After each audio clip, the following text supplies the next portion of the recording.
What happens to a man when the voice that shapes the stars begins to speak directly to his heart? What becomes of a shepherd when the wind itself starts to burn? Somewhere in the sands between two worlds, where silence weighs heavier than gold, a name was spoken that trembled through eternity. Musa. They say he was born beneath the shadow of death, his first cry swallowed by the wails of mothers whose sons were taken by the king's decree. Yet even before he breathed his first breath, the water was already waiting for him, a cradle of reeds floating on divine intent. The river did not drown him, it delivered him. And as Pharaoh's daughter lifted that child from the current, the angels whispered, "The one who will stand before kings has been rescued by the current of God." Years passed. The boy became a man who could not ignore the cries of the oppressed. His heart broke at the sight of cruelty, and his hands, once gentle, became instruments of fate. So he fled into the wilderness where only wind and stone knew his name. For 40 years he walked among sheep in silence. For 40 years the heavens waited for him to hear again. Then one night beneath the lonely stars, the fire appeared, not consuming but alive. And from within the flame the impossible voice whispered, "Moses, if you're still here, perhaps this story was meant for you." Tell me in the comments where you're listening from tonight. And if your heart feels called, press like and subscribe so the next untold chapter finds you. The fire has only begun to speak. The night was thick with fear. In every corner of Egypt, mothers hid their sons beneath woven baskets and whispered prayers into trembling palms. Pharaoh's decree had turned cradle songs into laments. Every male child born to the Israelites was to be cast into the Nile. Soldiers walked through the narrow alleys of Goshen with torches that devoured the darkness, their steps echoing like thunder against clay walls. In a small hut built from the dust of laborers, a woman named Yasheved held her newborn to her chest. His breath was soft, like the sound of reeds swaying in the wind, but his cry could betray them all. Her husband, Amram, stood by the door, eyes clouded by both faith and terror. "They will come," he whispered. She nodded, tears already falling onto the child's face. "Then let the river become his mother," she said. And so, beneath the waning moon, they weaved a vessel of reeds, sealing its edges with pitch, praying that it would not sink under the weight of fate. When dawn came, Yasheved placed her son upon the flowing water, her hands trembling as if she were offering her own heart to the tide. "O Lord of mercy," she breathed, "return him to me if it be your will." The river accepted the gift without a sound, carrying the child into the unknown. The Nile flowed like a serpent through the heart of Egypt, ancient, patient, cruel.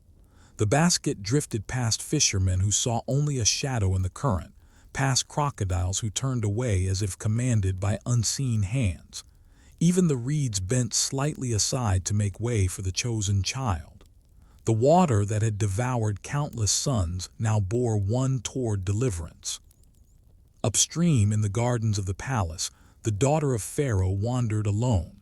She sought solace by the river's edge, her attendants a few steps behind, whispering songs of distant gods. Her eyes caught sight of something strange, a small basket swaying in the water, glimmering under the sun. "Bring it to me," she commanded softly. When they lifted the vessel from the current and peeled away the linen, a cry rose from within, a cry unlike any she had ever heard. It pierced through her as if the river itself had spoken her name. The princess felt her heart soften. "This is one of the Hebrew children," she whispered. But instead of fear, compassion moved through her like warm light. Against all reason, she chose to keep him, to raise him within the very halls that had condemned his kin. She named him Moses, drawn from the water. She did not know that she had named him according to the will of the Almighty. Back in the village, Yashev's grief became a hollow silence. Yet before despair could take root, a knock came at her door. Pharaoh's daughter sought a nurse for the infant, and by divine weaving the child was returned to his true mother's arms. The same hands that set him adrift now held him again, but under the watchful eye of destiny. In the palace, Moses grew among marble and gold. He learned the language of kings, the wisdom of priests, and the pride of empire. Yet deep within him a quiet voice never ceased, the voice of the river, reminding him of who he truly was. He would often stand at the edge of the palace walls, gazing at the laborers in the distance, their backs bent under the sun, their voices rising like broken hymns. Something within him stirred, a longing not for power but for justice. Years passed. The boy's laughter faded into the silence of a man who saw too much. One day, while walking among the Hebrews, he witnessed an overseer beating a slave. The sound of the whip cracked through him like lightning. Before he knew it, his hands once raised in peace struck the Egyptian down. The sand swallowed the man's body, but the act could not be buried. By sunset, word had spread. When Pharaoh learned of it, his wrath rose like a storm. Moses fled into the desert, his sandals tearing against stone, his breath ragged with shame and fear. Behind him, the empire roared. Before him, only silence stretched to the horizon. He wandered for days that blurred into nights, and nights that felt like eternity. The stars above him shimmered like distant eyes watching the exile of a prophet not yet born. He drank from shallow wells, slept beneath thorn trees, and spoke to the wind as if it could carry his prayers home. But there was no answer. Only the whisper of sand shifting around him, as if the earth itself awaited his surrender. At last, he came upon a well in the land of Midian, where shepherds gathered to water their flocks. There, he saw injustice against men driving away the daughters of a local priest. Weary as he was, Moses rose to defend them. He drove the oppressors off and drew water for the women himself. They thanked him with startled reverence, as though they had seen a stranger lit by unseen fire. Their father, Jethro, welcomed Moses into his home, offering him bread and rest. For the first time in years, Moses tasted peace, fragile, fleeting, yet real. He married one of Jethro's daughters, Zipporah, and tended sheep across the barren hills. The shepherd's staff replaced the royal scepter. The sound of bells around the sheep replaced the chants of the court. But even in quiet exile, the voice of the river still lived in him. When he looked at the horizon, he felt as though something immense was waiting, something ancient, watching him through the folds of the wind. He had been saved by water, raised by enemies, exiled by guilt. Yet none of it was punishment. It was preparation. For in the desert of waiting, faith begins to speak. The desert was wide and wordless. Every dawn began the same, with a breath of cold wind across the sand, the soft bleating of sheep, and the slow, rhythmic steps of Moses guiding them toward water. The world seemed stripped of everything except silence. Yet within that silence, a strange peace grew, not comfort but clarity. He had been emptied of pride, of title, of place. The desert taught him the language of stillness, and slowly his heart began to listen again. Years slipped by like dunes shifting beneath the wind. His beard turned coarse, his eyes gentler, and though the pain of his past lingered, it no longer ruled him. He found joy in small things, the first spark of dawn, the call of an eagle overhead, the touch of his child's hand when he returned from the hills. Zipporah would smile at him, her eyes deep with understanding. She never asked about Egypt. She knew some wounds are sacred, not meant to be reopened, only carried until the one who gave them decides to heal them. One afternoon, as Moses led the flock beyond the western wilderness, he came upon a mountain rising like the spine of the earth, Horeb, the mountain of God. The air there was thinner, sharper, filled with the feeling of something waiting. The sheep wandered toward a cluster of low thorn bushes, and Moses followed. Then he saw it, a flame. It danced within the bush, golden and alive, yet the branches did not burn. No smoke, no crackle, only fire that glowed as if fed by something unseen. Moses drew closer, his breath caught between awe and fear. The light shimmered against his face like the breath of dawn, and then out of the silence came a voice, a whisper that felt like thunder wrapped in mercy. "Moses, Moses." He fell to his knees. "Here I am." "Do not come closer," the voice said, gentle yet infinite. "Remove your sandals from your feet, for the ground upon which you stand is holy." Moses obeyed, trembling as the dust cooled beneath his bare skin. The world around him dissolved, the wind ceased, the sheep vanished into stillness, and even time seemed to kneel. The flame pulsed, as if alive with divine thought. I am the Lord of your fathers, the God of Abraham, the God of Isaac, and the God of Jacob. At those words, Moses hid his face in his hands. The weight of all creation pressed upon him. The same breath that spoke the stars was now speaking his name. I have seen the suffering of my people in Egypt, the voice continued, sorrow mingling with power. I have heard their cries under the whip. I know their pain, and I have come down to deliver them. You, Moses, will go before Pharaoh. You will lead my people out of bondage. The words struck him like lightning in the heart. His body shook, his lips faltered. Who am I, he whispered, that I should go to Pharaoh, that I should bring the children of Israel out? I will be with you, said the voice. But if they ask me your name, what shall I tell them? The flame swelled brighter, yet its warmth did not consume. From its depths came a sound like wind breathing across eternity. Tell them, I am and have sent me to you. At that moment, the mountain trembled. Moses felt his soul expand, as though every heartbeat now pulsed with something beyond flesh. He could not see the face of the one who spoke, but he felt it, the boundless mercy, the endless presence. He covered his eyes as tears streamed down his cheeks. Lord, I cannot speak well. I am slow with my tongue. The voice softened like water flowing through stone.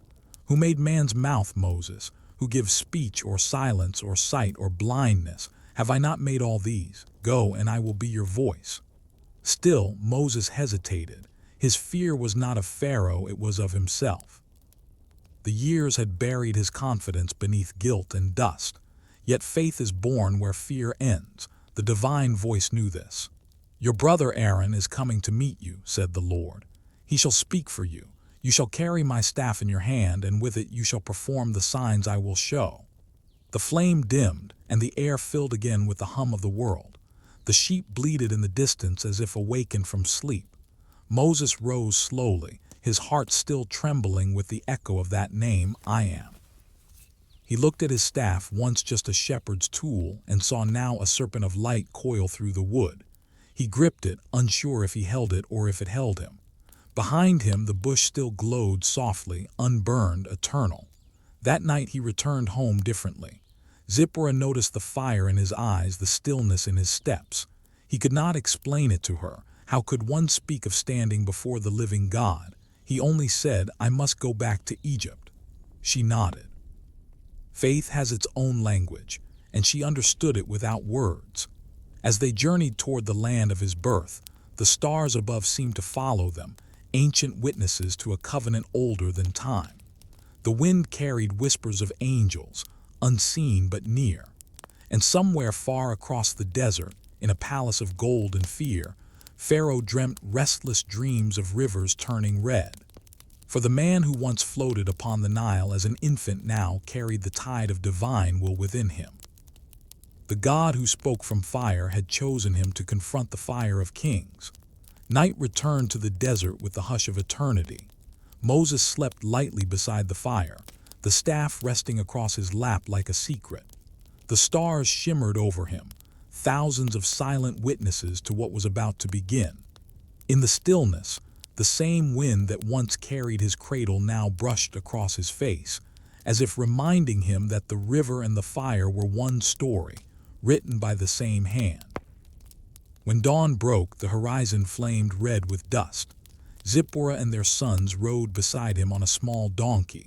The desert stretched endlessly ahead, a pale ocean of silence. Every step forward felt like a return, not a departure. As the sun climbed higher, Moses saw visions in the mirage. The faces of his people bent beneath the lash, the cries of mothers, the glint of chains under the light. His heart trembled, not with fear, but with the unbearable weight of calling. At a lonely spring near the border of Egypt, he rested. The sound of the water recalled the Nile, but now the current seemed heavier, burdened by memory. He touched its surface and whispered, You once carried me to my destiny. Will you carry me there again? The water rippled as though it understood. That night, as he lay awake, a shadow moved through the camp. It was not human, yet it bore the calm of purpose. The presence of the Almighty filled the air like the breath before a storm. Zipporah stirred, her spirit sensing the unseen. Without words, she took a sharp stone and performed the ancient covenant upon their son, sealing the promise that bound Moses' bloodline to the mercy of God. The air eased, the danger passed, and the silence folded over them again. By morning, Moses had crossed the threshold of exile. The sand gave way to fertile fields, the scent of reeds rising again like memory. Egypt lay ahead, the land that had raised him, the land that would tremble at the sound of his voice. On the outskirts of the city, he met Aaron just as the Lord had said. His brother's eyes widened at the sight of him, worn and glowing all at once. They embraced two branches of one destiny reunited by the river of prophecy. Under the shelter of a tamarisk tree, Moses told him everything: the burning bush, the voice, the command, the promise. Aaron listened, awe-filling every breath. When Moses finished, Aaron simply said, "Then let us go to our people." That evening they walked into Goshen together. The laborers, covered in dust and despair, lifted their eyes as the two brothers entered. "The God of your fathers has heard your cries," Moses said. "He has sent us to bring you out of bondage." At first the people did not believe. Years of sorrow had made hope a dangerous thing. But when Moses cast his staff to the ground and it turned to a serpent of light, the crowd gasped. Some fell to their knees, others wept. The name of God spread through the camps like the first wind before rain. Yet Pharaoh's heart was not so easily moved. The palace gates opened to the brothers, but their message fell upon arrogance wrapped in gold. Pharaoh leaned upon his throne, eyes sharp with disdain. "Who is this Lord that I should obey his voice and let Israel go?" he asked. Moses answered softly, "The Lord, the God of the heavens and the earth." The king laughed, a sound hollow as a tomb. "You come from the dust and you speak as if the dust commands me." He lifted his hand. "Let their work be doubled. Let them make bricks without straw. If they have time to dream of freedom, they have time to bleed for it." The guards struck their staff against the marble floor, and the brothers were cast out into the streets. That night the cries of the Hebrews rose even higher. The very ones Moses came to save now cursed his name. His heart broke under the weight of their anger. "Lord," he whispered in the darkness, "why have you sent me? Since I came to Pharaoh, evil has increased upon them." And again the divine whisper came, not from the fire this time, but from within. "Now you will see what I will do to Pharaoh. With a mighty hand I will stretch forth my power, and he shall let my people go." Moses lifted his gaze toward the stars. They shimmered over the city of idols as though waiting for command. The river that once bore him to safety now gleamed in the moonlight calm, unaware that soon it would run red. The child of the river had returned to its edge, not as a prince, but as a prophet. The current that once carried his cradle would now carry the wrath and mercy of heaven. And as the first ripple stirred upon the water, the night seemed to whisper through the reeds, "The deliverer has come home." The morning sun rose over Egypt, gilding the temples and towers in light that could not hide the rot beneath. The land shimmered, beautiful yet burdened, an empire built on the backs of slaves. The people moved through their routines as if nothing had changed, but the air had shifted. Something unseen walked among them now, not a man, but a promise. Moses stood again before Pharaoh's throne, Aaron at his side. The great hall was filled with gold and idols, the scent of myrrh and arrogance mingling in the air. The king sat upon a seat of stone, veiled by power and pride. Behind him, carved upon the walls, were the gods of the Nile, crocodile-headed, falcon-eyed, mute before the living God who now sent his servants to speak. Moses lifted his staff. "Thus says the Lord, the God of Israel, let my people go, that they may serve me." Pharaoh's gaze was cold, his voice smooth as polished stone. "You speak again of freedom. Tell me, why should I release the hands that build my kingdom?" Moses did not flinch. "Because the hand that made the sun has commanded it." The hall fell silent. Pharaoh gestured for his magicians, men skilled in illusion, whose words were smoke and whose hearts were chained by pride. They came with staff and garments shimmering in colors of deceit. "Perform your wonder," said Pharaoh. Moses nodded to Aaron. The elder brother raised his rod and cast it before the throne, and it became a serpent, coiling and hissing, alive with divine fire. The magicians smirked and threw their own rods, which twisted into serpents as well, but the serpent of Aaron devoured them all. The court gasped. Pharaoh's smile faltered only for a moment. Then pride returned, cold and immovable. "Tricks," he said, "nothing more." The brothers were sent away, their warning ignored. At dawn, they returned to the river's edge. The Nile glistened under the rising light, the same river that once cradled the child of destiny. Now it would bear witness to his defiance. As Pharaoh approached, surrounded by guards and priests, Moses stood barefoot at the bank, the staff in his hand like a fragment of eternity. "The Lord commands," said Moses, his voice steady. "By this shall you know that there is none like him in all the earth." He raised the staff high, then struck the water. The river shuddered. A deep groan echoed from its depths, and before their eyes the color of life drained away. The Nile turned crimson, thick and dark, as though the very heart of Egypt had been opened. Fish floated lifeless, the stench of decay filling the air. The birds scattered, their cries lost in the rising horror. Pharaoh's priests gasped, their idols useless in their hands. The people wailed. The Nile, once their god, had become their judgment. Yet the magicians came forward again, drawing water from hidden jars, imitating the act through deceitful craft. Pharaoh saw the mimicry and hardened his heart. "Your God may turn water to blood," he said, "but so can mine." And he turned away. For 7 days the river bled. The people dug at the banks, desperate for clean water, but the land stank of death. Still, Pharaoh did not yield.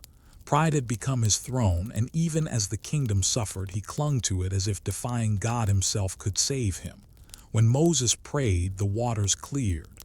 The crimson flow returned to blue. Egypt breathed again, and Pharaoh's heart grew heavier. He mistook mercy for weakness. Then came the frogs. They rose from the river in waves, pouring into the temples, the palaces, the ovens, and the beds. The sound of their croaking filled the night, drowning even the cries of infants. Pharaoh summoned Moses in terror. "Entreat your Lord," he begged, "that he may take them away, and I will let your people go." Moses looked upon him with sorrow. "Be it as you say." When the frogs died, their bodies piled high across the land. The stench was unbearable. Yet as soon as the air cleared, Pharaoh's promise faded like mist in the sun. His heart hardened once more. Then came the dust. Moses stretched out his staff, and the ground itself seemed to tremble. The sand lifted into the air, turning into gnats that filled every corner of the land. They crawled over man and beast alike, relentless, inescapable. The magicians tried to mimic the sign, but failed. Their faces paled. One turned to Pharaoh and whispered, "This is the finger of God." But Pharaoh only turned away. Then the flies came, black storms of them, thick enough to dim the light. They covered the walls of Pharaoh's palace, swarmed over his throne, and invaded his sacred halls. Yet in the land of Goshen, where the Hebrews dwelled, there was peace. Not a single fly crossed its borders. Pharaoh's pride began to waver. He called for Moses again. "Go, sacrifice to your God," he said, "but remain within the land." Moses shook his head. "We cannot. The Lord has commanded us to go 3 days into the wilderness." Pharaoh hesitated, then relented. "Very well, but entreat your God for me." Moses prayed, and the flies vanished as swiftly as they came. For a moment, Egypt exhaled, but Pharaoh's promise dissolved again into deceit. Days passed, and the voice of the river whispered vengeance once more. Disease struck the cattle, sleek beasts that had been the pride of Egypt's wealth. They fell one by one, their bodies scattered across the fields. Yet among the herds of Israel not one was touched. Even then Pharaoh would not bend. Then came the boils. Aaron cast soot into the air, and it became fine dust that spread across Egypt. Blisters broke upon the skin of man and beast. The magicians themselves were struck, their tongues silenced, their pride scorched. But Pharaoh, blinded by his own throne, refused to see. And so heaven grew still for a moment, the silence before a greater storm. Moses looked toward the sky and whispered, "How long, O Lord?" And the answer came in the rumble of distant thunder. The sky that had once gleamed with the serenity of gold turned dark as smoke. The winds began to gather from every corner of the horizon, trembling in the air like breath before judgment. In the stillness of Pharaoh's court, the torches flickered, though there was no breeze. Servants whispered that the gods of Egypt had grown restless, but Moses knew it was not their false idols stirring. It was heaven itself preparing to speak in thunder. Moses stood again before Pharaoh, his face calm yet solemn, as if carved from the very mountain that had heard God's voice. Aaron stood beside him, the staff of wonder in hand, its wood gleaming faintly as if it carried memory of the burning bush. "Thus says the Lord," Moses declared, his voice rising with the wind, "Let my people go, that they may serve me. For this time I will send all my plagues upon your heart, that you may know there is none like me in all the earth." The hall fell silent. Pharaoh's lips tightened. "If your God is mighty," he said coldly, "let him show his might, but I will not yield." Then Moses lifted his staff toward the heavens. Lightning tore through the clouds, splitting the sky in half. Thunder rolled across the land like drums of divine war. The rain fell, but it was no ordinary rain. It struck the ground in shards of fire, mingling flame and ice. The crops burned. The trees cracked open. The hail fell heavy upon Egypt, crushing beasts and men alike, but in Goshen not a single stone of ice touched the earth. Those who feared the word of the Lord had brought their servants and cattle into shelter. Those who mocked it watched their fields perish in silence. Pharaoh's pride melted under the weight of terror. He called for Moses and Aaron, his voice trembling through the echoes of the storm.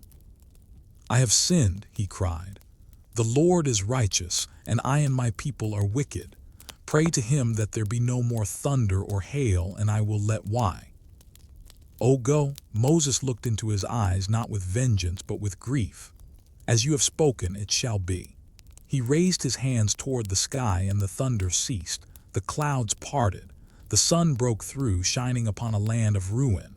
But Pharaoh's heart turned cold again as soon as the air cleared. The promise died on his lips like breath in winter. So the locusts came. In the dawn light, a hum began soft at first, then rising into a roar like the sea. Clouds of wings darkened the horizon, swallowing the sun. They poured over the walls of the city, filling every house, every granary, every corner of Egypt's pride. They devoured what little remained of the crops, leaving behind only desolation. Pharaoh's counselors fell to their knees. "Let the men go," they pleaded, "before the land is destroyed." At last Pharaoh sent for Moses. "Go," he said bitterly, "serve your Lord, but only the men. The women and children must stay." Moses answered, "We will go with our young and our old, with our sons and daughters, for we must hold a feast to the Lord together." Pharaoh's face hardened once more. "Then you shall not go at all." He turned from them, and with his word the locusts were swept away by a west wind that carried them into the Red Sea. But the silence that followed was heavier than before, for Pharaoh's defiance had reached its end. Heaven would now bring darkness itself upon his kingdom. When Moses stretched out his hand toward the sky, the light of Egypt fled. The sun vanished, the moon hid, and the stars withdrew. For 3 days the darkness lingered, not the absence of light, but the presence of something vast and holy. It was a darkness that breathed, thick and alive, pressing upon every soul that denied the truth. The people groped through their homes, unable to see even their own hands. The torches burned dim, the idols stood silent. Only in Goshen, among the children of Israel, was there light. In that endless night, Pharaoh's spirit wavered. He called for Moses again, his voice weak as a fading ember. "Go," he whispered, "take your children, take your flocks, but leave your herds behind." Moses looked upon him and said, "You must also give us sacrifices and burnt offerings, that we may serve the Lord our God. Not a hoof shall remain, for we do not know what the Lord will require until we stand before him." Pharaoh's rage flared. "Leave my sight," he thundered, though his voice trembled. "The day you see my face again, you shall die." Moses bowed his head. "You have spoken truly," he said quietly. "I shall see your face no more." When Moses left the palace that night, the darkness still clung to the city. The sound of the river was faint, choked with the weight of judgment. In the houses of the Hebrews, candles flickered softly, their flames like small stars in the night. The people prayed, not knowing that one final shadow still lay ahead, the heaviest of all. The Lord had spoken again to his servant. One more plague, one final breath of sorrow, and the heart of Pharaoh would break. Moses lifted his eyes to the heavens and felt the silence between earth and sky grow heavy, sacred. "It will come at midnight," he whispered, "and Egypt shall weep as never before." The night was heavy, the air unmoving, as though even the wind refused to cross Egypt's borders. A strange stillness wrapped itself around the land, a silence thick enough to hear the pulse of the earth itself. The river that had once shimmered with reflected light now lay black beneath the moon, remembering its crimson days. The beasts did not stir, the birds did not cry. The land waited. Moses stood beneath the stars, the staff of God in his hand. The glow of the hearths in Goshen flickered faintly behind him, homes of slaves who had no weapons but faith. Inside those humble walls, families huddled around their small fires, whispering prayers. Their doorposts glistened with the mark of lamb's blood freshly brushed upon wood. The smell of it mingled with the smoke, sharp, metallic, alive. It was the scent of mercy disguised as warning. The command had been simple yet grave. "Take a lamb without blemish. Slay it at twilight. Let its blood be a sign upon your doors, and when the destroyer passes through the land, he shall see the mark and pass over you." So the Hebrews waited, a people trembling between terror and faith. Mothers held their children close. Fathers stood in silence, faces lit by the low glow of flame. Even the children, sensing the holiness of the hour, did not speak. Beyond their quarter, the palaces of Egypt gleamed like tombs in the starlight. Pharaoh sat upon his throne, sleepless, uneasy. The air pressed against his chest like a hand unseen. He had been warned again and again, yet pride had become his god. Around him, his firstborn son slept, wrapped in linen, guarded by soldiers, protected by nothing. And then midnight came. It did not arrive with thunder or lightning. It came like a wise purr, like the sigh of a departing soul. Across the land, doors creaked softly in the dark. The breath of the unseen moved through streets, through walls, through hearts. One by one, lights flickered out. Then came the first cry, faint and distant, rising from the house of a noble, then another, then a third, until the air was full of it, a sound no man could bear. From the poorest hut to Pharaoh's palace, every house in Egypt was touched by loss. Mothers fell upon the ground, fathers tore their robes. The wails echoed against the stone temples and the golden idols which stood silent and powerless. Even the beasts in their stalls groaned as though the earth itself mourned with them. Pharaoh staggered through his halls, his royal robe dragging through the dust. He found his son still, cold, motionless beneath the glow of a dying lamp. He fell to his knees, the sound of his grief tearing through the palace like thunder that comes too late. For the first time, his eyes lifted not in pride but in fear. He sent for Moses. The prophet came in silence, carrying no weapon but the weight of God's word. Pharaoh could not meet his gaze. His voice cracked like an old reed. "Rise," he said, "go out from among my people, both you and the children of Israel. Take your flocks, your herds, your young and old. Go and bless me also." Moses bowed his head, not in triumph but in mourning. "You will see us no more," he said softly. The night became a storm of motion. The people of Israel gathered their belongings in haste. The air rang with whispered urgency, the clatter of jars, the bleating of lambs, the hurried steps of a nation waking from bondage. Each household carried the memory of the slain and the hope of the promised dawn. Their bread was unleavened, their hands trembling, their eyes filled with tears that glistened like the Nile under moonlight. When the call came, it moved like wind through the camp. "It is time." 2 million souls began to move as one, not a rebellion, but a departure blessed by heaven. The doors opened, and the night that once carried death now carried deliverance. The people stepped into the dark, guided by faith more than sight. Above them, a faint light began to rise, not from the moon, but from something divine.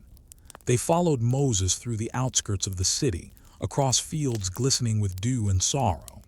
The cries of Egypt faded behind them, replaced by the rhythm of feet upon sand. Freedom began not with fanfare, but with footsteps, quiet, steady, countless. At the head of the multitude, Moses lifted his staff toward the horizon. The stars trembled above him, as if bearing witness to prophecy fulfilled. The river they once feared lay behind them, silent and ashamed. The desert before them stretched endless and unknown, but within that vastness was promise. For the God who turned the river to blood had now turned the heart of his people to faith. And as the first light of dawn touched the edge of the earth, Moses looked east, toward the wilderness that would become both their trial and their temple. The fire of God that once burned in the bush now burned in his heart. Behind them the voice of Egypt wept. Before them the voice of God waited in the wind. The river was silent now, but its memory spoke, not of death, but of deliverance. The desert opened before them like a sea of dust and silence. The night had barely ended when the people began their journey, guided by the echo of Moses' voice and the unseen whisper of heaven. The sky stretched wide and endless, painted in pale silver, and beneath it, thousands upon thousands of souls moved together, the old leaning on staffs, the young carried on shoulders, mothers clutching infants, fathers leading trembling animals laden with bread that had not yet risen. They were free.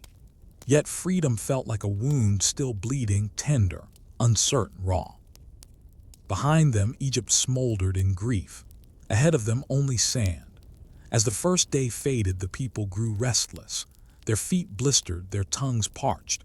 The road to promise was long, and faith, though strong in the moment of deliverance, began to waver in the hunger of reality. Moses walked among them quietly, his staff leaving a faint trail in the dust. He looked neither behind nor ahead, but upward, as though following a voice the others could not hear. Then, at twilight, it appeared. A pillar of cloud descended before them, vast and soft, rising from the horizon like smoke from unseen fire. It moved with purpose, not like wind, but like thought guiding, not drifting. The people fell to their knees, murmuring in awe. The pillar glowed faintly from within, as though lit by a heart that burned unseen.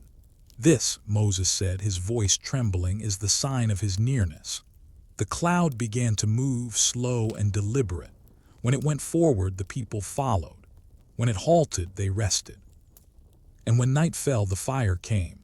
It rose within the cloud, a flame without smoke, bright yet soft, hovering above the camp.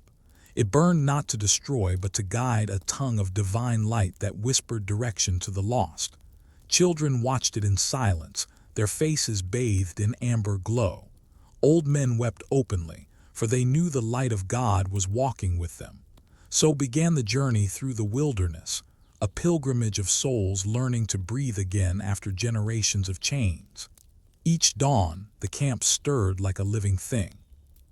The desert wind carried the rustle of tents, the soft bleating of sheep, the murmured prayers of the people. They marched when the cloud lifted, they stopped when it rested. The rhythm became holy motion by command, stillness by faith. But Egypt had not forgotten. In the palace by the Nile, Pharaoh awoke to silence where once there had been laughter. His servants stood far away, fearful of his eyes. His son's chamber lay untouched, a shrine of grief he could not bear to enter. Yet as days passed, his sorrow hardened into fury. The emptiness of his halls mocked him, and the thought of slaves walking free through his deserts burned like poison. "Why did we let them go?" he whispered. "Who will serve our temples? Who will build our walls?" He rose from his throne, rage replacing reason. "Gather the chariots," he commanded. "Call my captains, every rider, every spear. They shall not escape me." The clatter of iron filled the air as 600 chosen chariots were drawn forth, their wheels polished, their horses restless. The sun glared off their bronze like flames on water. Pharaoh himself took the lead, his armor shining like a false god in the light of day. Meanwhile, far across the sands, the people of Israel camped near the sea, the waters stretching vast and silent before them. The mountains looked at their backs, and the desert wind carried the faint tremor of hooves. It was then that fear crept among them. The whisper passed from tent to tent, spreading like fire through dry reeds. Pharaoh is coming. Panic rose, mothers clutched their children, men looked to Moses with eyes wide as the horizon. Were there no graves in Egypt, they cried, that you have brought us here to die in the wilderness? Moses stood before them, the sea at his back, the desert trembling under the weight of pursuit. Yet his face did not break, his hands did not tremble. He looked once more to the pillar of cloud, now hovering still between the camp and the dark horizon. The wind had begun to shift, warm and strange, carrying a scent not of death, but of movement, the breath of something vast awakening. "Fear not," Moses said, his voice rising like thunder softened by mercy. "Stand still and see the salvation of your Lord, which he will show you this day. The Egyptians whom you see now you shall see no more forever. The Lord shall fight for you, and you shall hold your peace." The words struck through the chaos like lightning through storm clouds. The people fell silent, the cries fading into the whisper of waves against stone. Then the pillar moved.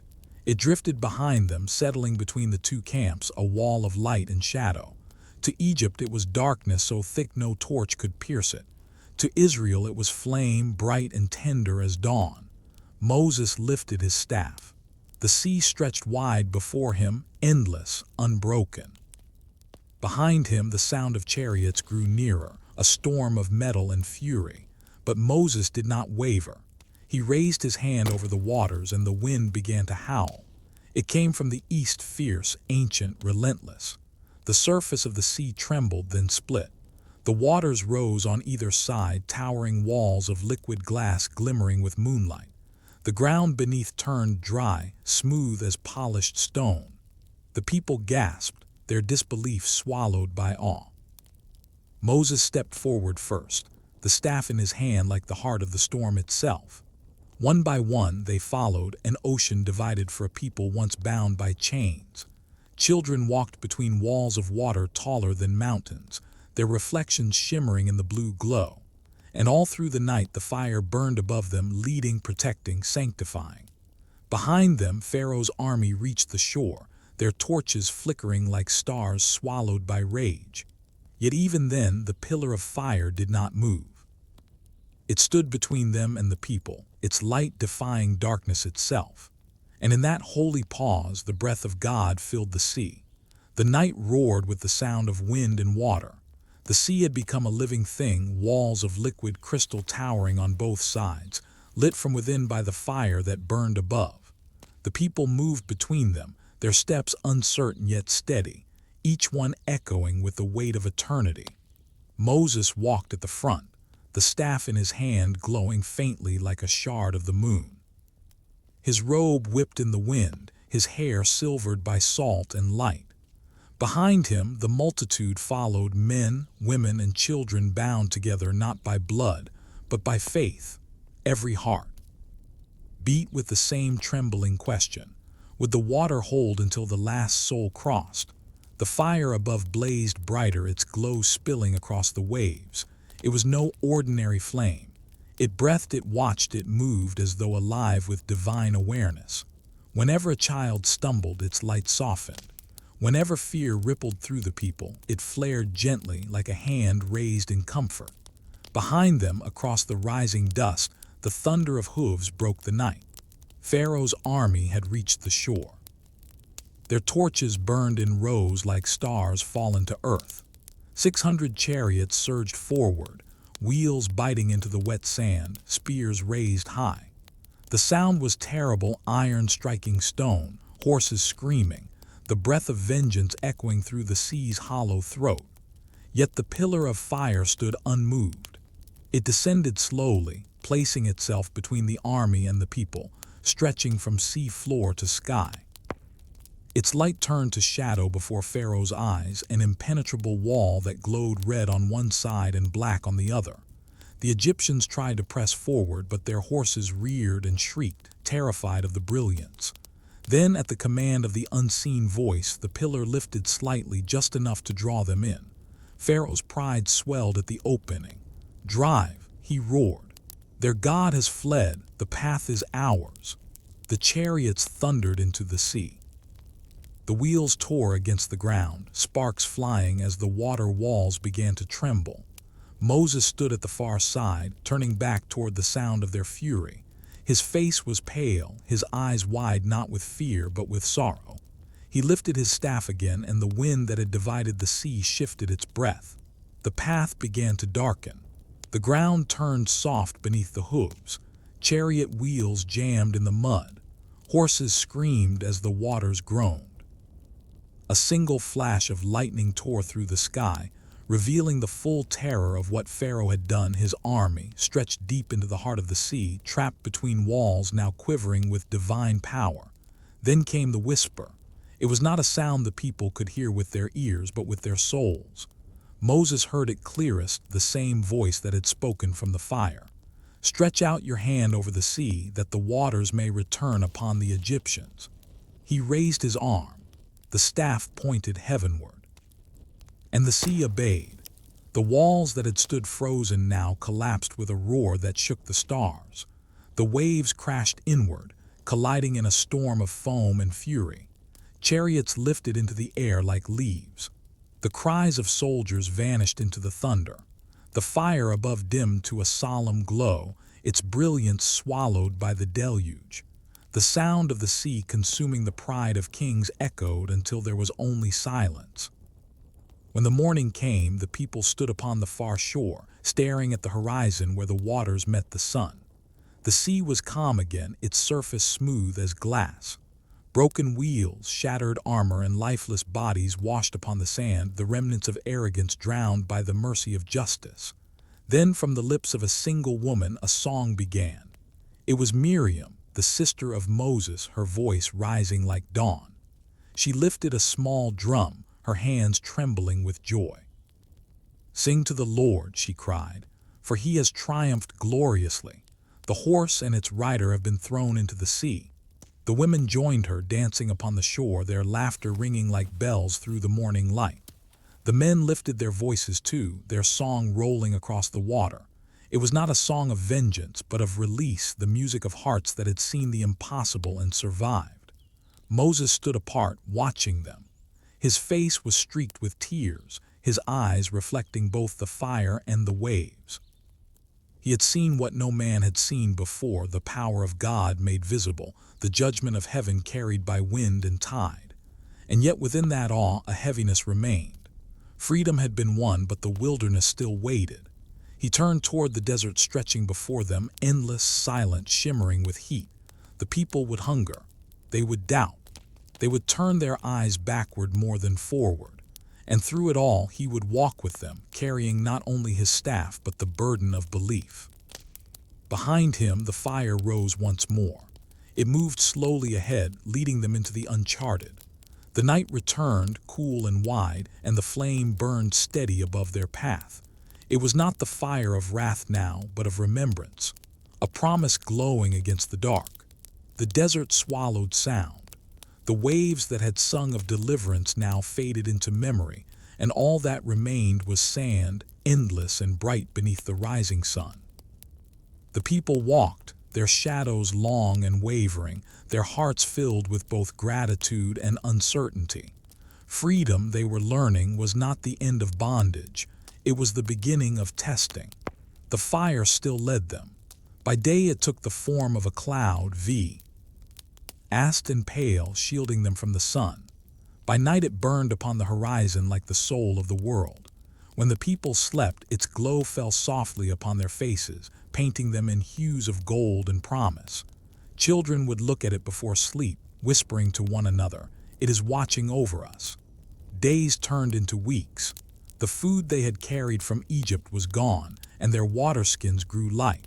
The wind howled across the plains of Shur, carrying the scent of salt and desolation. Soon their voices rose in complaint. "Why have you brought us into this wilderness to die of thirst?" they cried. "Were there not enough wells in Egypt?" Moses walked ahead of them, his feet cracked, his lips dry.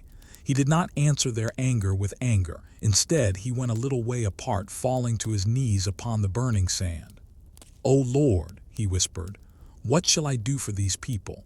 They thirst, and I have no water to give." And the voice came soft, calm, as if spoken from the heart of the flame itself.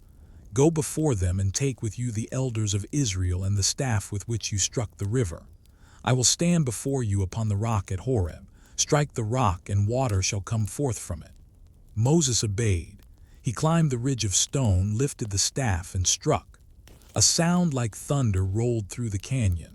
From the crack in the rock, water burst forth, clear, cold, unending.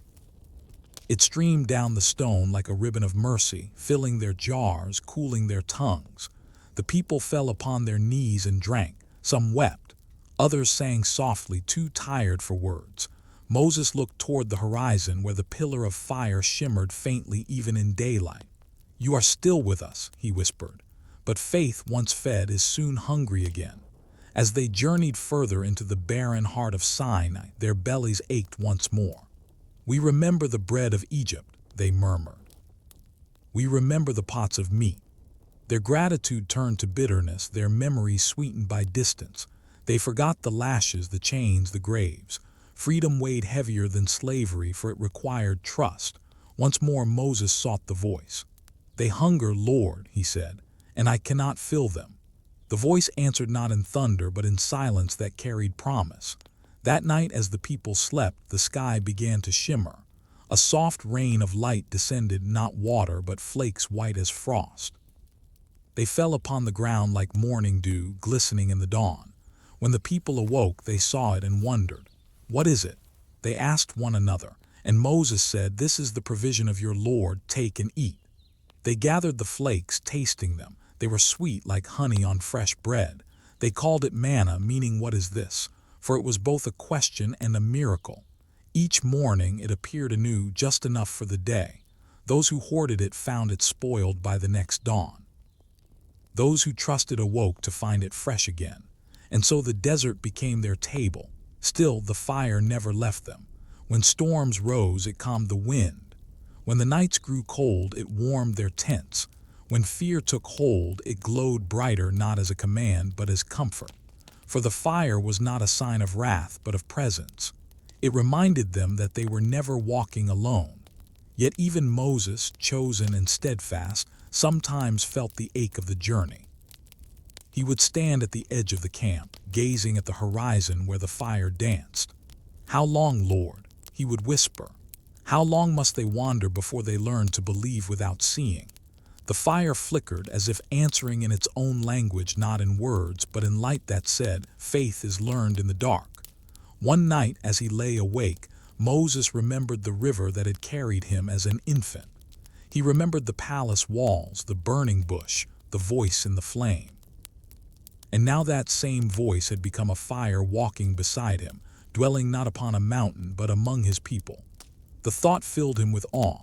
The same presence that once spoke from the impossible distance of heaven now walked the desert floor. He rose quietly, stepping outside his tent. The camp was asleep, wrapped in silence. The fire hung low and steady, its reflection glimmering in his eyes. He bowed his head and whispered, "You have turned the wilderness into a sanctuary." And for the first time, the wind that moved across the desert sounded not empty, but alive, carrying prayers instead of dust. The fire flickered once more, soft as breath. It was as if the Almighty smiled. In its glow, Moses saw not just a light to guide their steps, but a promise that every hardship, every thirst, every hunger was part of a greater story, one written by a hand that had never left them. And as he turned back toward the sleeping camp, he felt it, the same warmth that had once burned from the bush, now burning quietly within his own chest. The desert stretched endlessly before them, wide, bare, and shimmering beneath the sun. For weeks, the people followed the pillar of cloud by day and the fire by night, until both came to rest before a mountain whose peak pierced the heavens. It rose from the sands like the spine of the earth itself, black and ancient, its summit wrapped in mist. When the people beheld it, they felt their hearts bow, for the air around it was different, heavy with something unseen, like the breath of the eternal waiting to speak. Moses knew the place. Its stones were familiar, as though they had been waiting for him. It was here long ago that the bush had burned without being consumed. It was here that he had first heard the voice that had changed his life.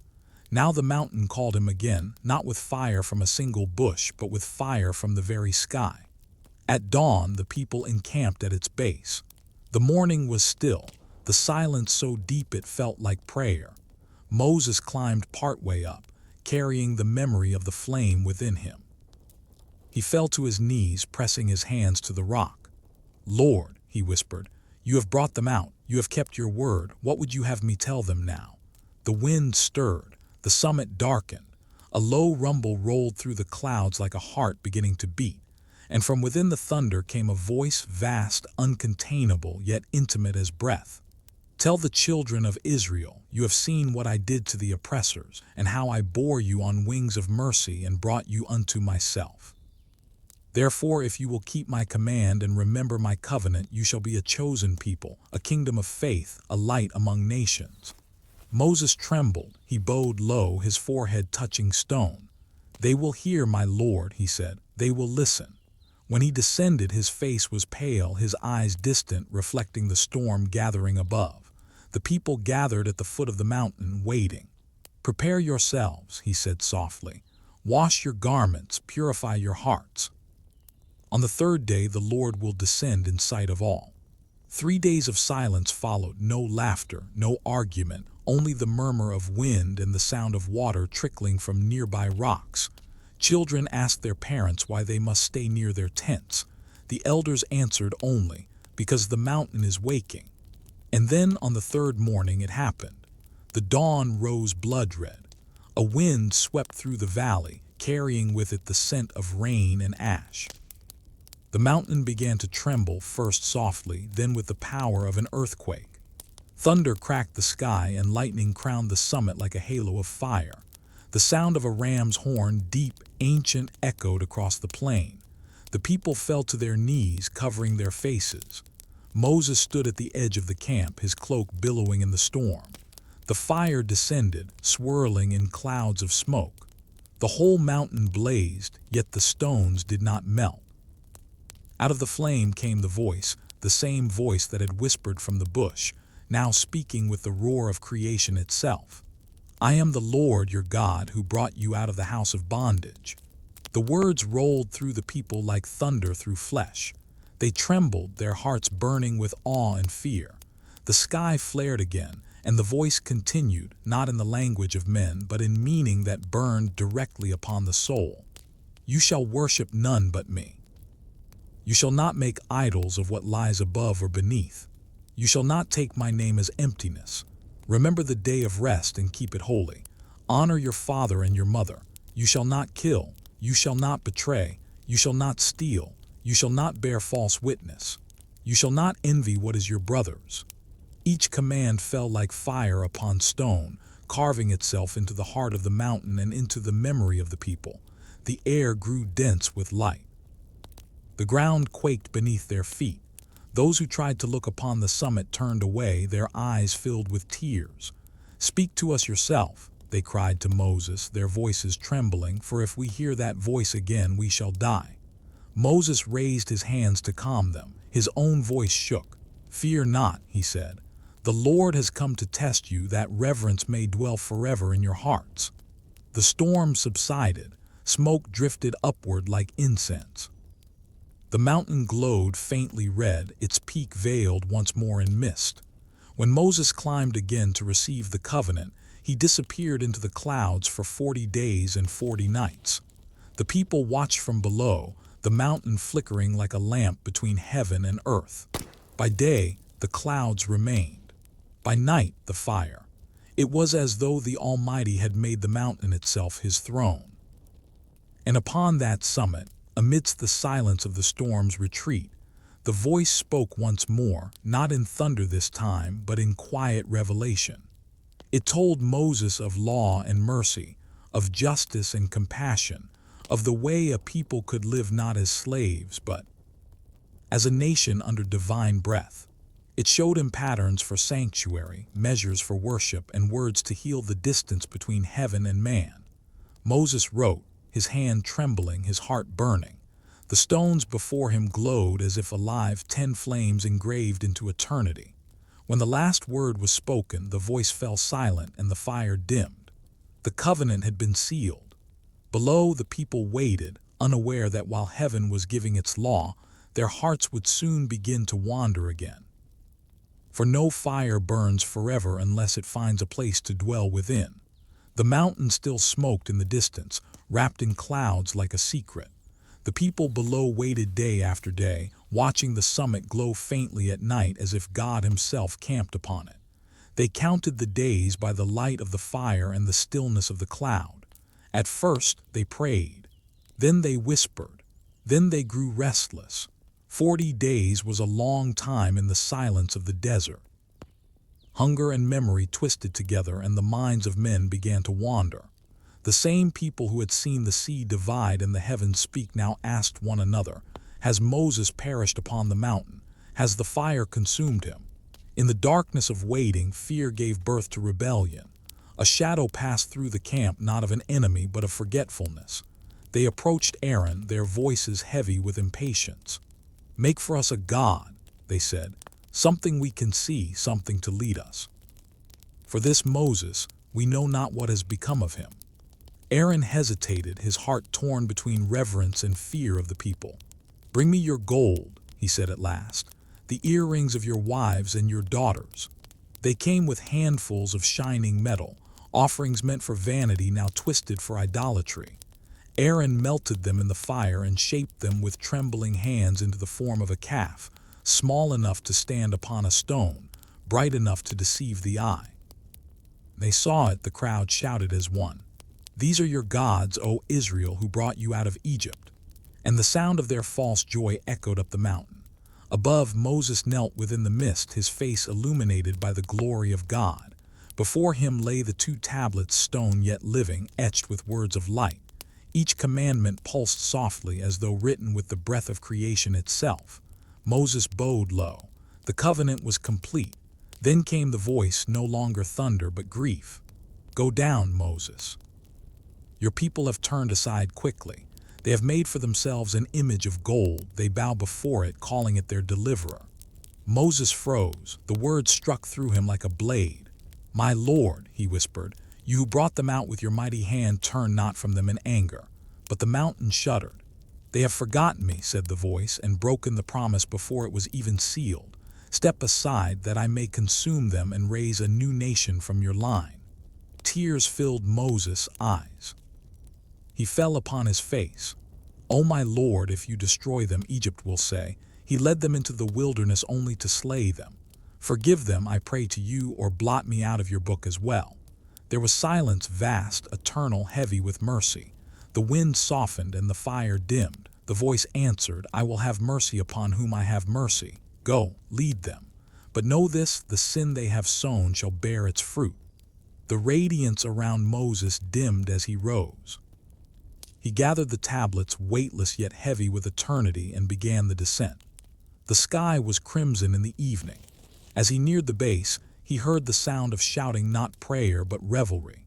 The clang of tambourines, the beat of drums, the laughter of those who had traded holiness for noise. When he saw the calf, glittering in the firelight, something broke inside him. The man who had stood before Pharaoh unflinching, who had faced the sea and the storm without fear, now trembled with righteous sorrow. He lifted the tablets, the very stones carved by the hand of God, and cast them down. They shattered against the ground, splintering light into dust. The music ceased. The crowd froze. The fire hissed as fragments of divine stone struck the sand. Moses strode forward, his face white as the mountain's flame. He seized the golden calf, threw it into the fire, and ground it to powder. Mixing it with water, he made them drink it, that the taste of their sin would not leave their tongues. "Who is on the side of the Lord?" he cried. The tribe of Levi stepped forward, few but faithful. That night the camp trembled with sorrow. The idols were gone, but the wound remained. When morning came, Moses climbed again toward the cloud. His body was weak, his spirit torn. He fell upon the same rock where he had first heard God's voice and whispered, "Forgive them, if not, take me instead." For a long time there was only the sound of the wind. Then quietly the voice returned, softer than dawn. "You have found Fav. Or in my sight, Moses, I know you by name." The mountain grew bright again, not with wrath but with presence. "Cut new tablets of stone," said the voice. "Write upon them the words that were broken. I will make a covenant again, for my mercy is greater than their forgetting." Moses obeyed. He stayed upon the mountain 40 days more, neither eating nor drinking, sustained only by the nearness of the Eternal. When he descended the second time, his hands carried the new tablets, but it was his face that astonished the people. It shone. Light poured from his skin like the afterglow of fire. His eyes reflected the brilliance of the divine. The people turned away, unable to bear the sight. So Moses veiled his face when he spoke to them, and removed the veil only in the presence of the one who had written upon his heart. From that day forward the mountain stood as witness, blackened by fire, crowned with clouds, a reminder that law was born not from power, but from love that forgives even rebellion. The people built their camp again at its base, humbled, silent, their songs now whispers of repentance. And when the fire descended each night, they did not dance, they knelt. For they had seen the face of their prophet glow with heaven's reflection, and they knew now that the fire which had burned upon the mountain also sought to burn within them.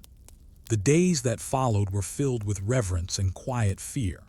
The mountain stood behind them like a silent witness, its summit still veiled in smoke, its base still warm from the fire that had kissed it.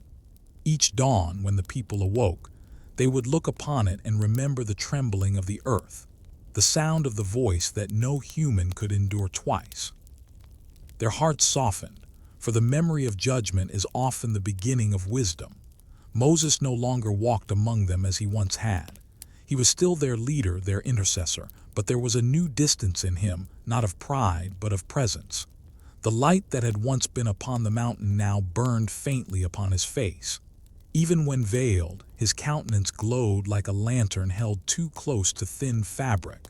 When he prayed, the air itself seemed to hold its breath. Each evening, when the fire descended to hover over the camp, the people would kneel.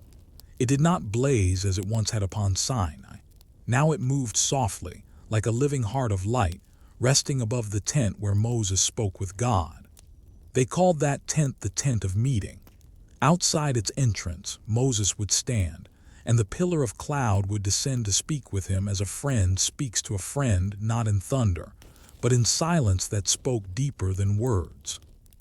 From those divine whispers, instructions came, for justice, for kindness, for the shaping of a nation that had never before known what it meant to be free.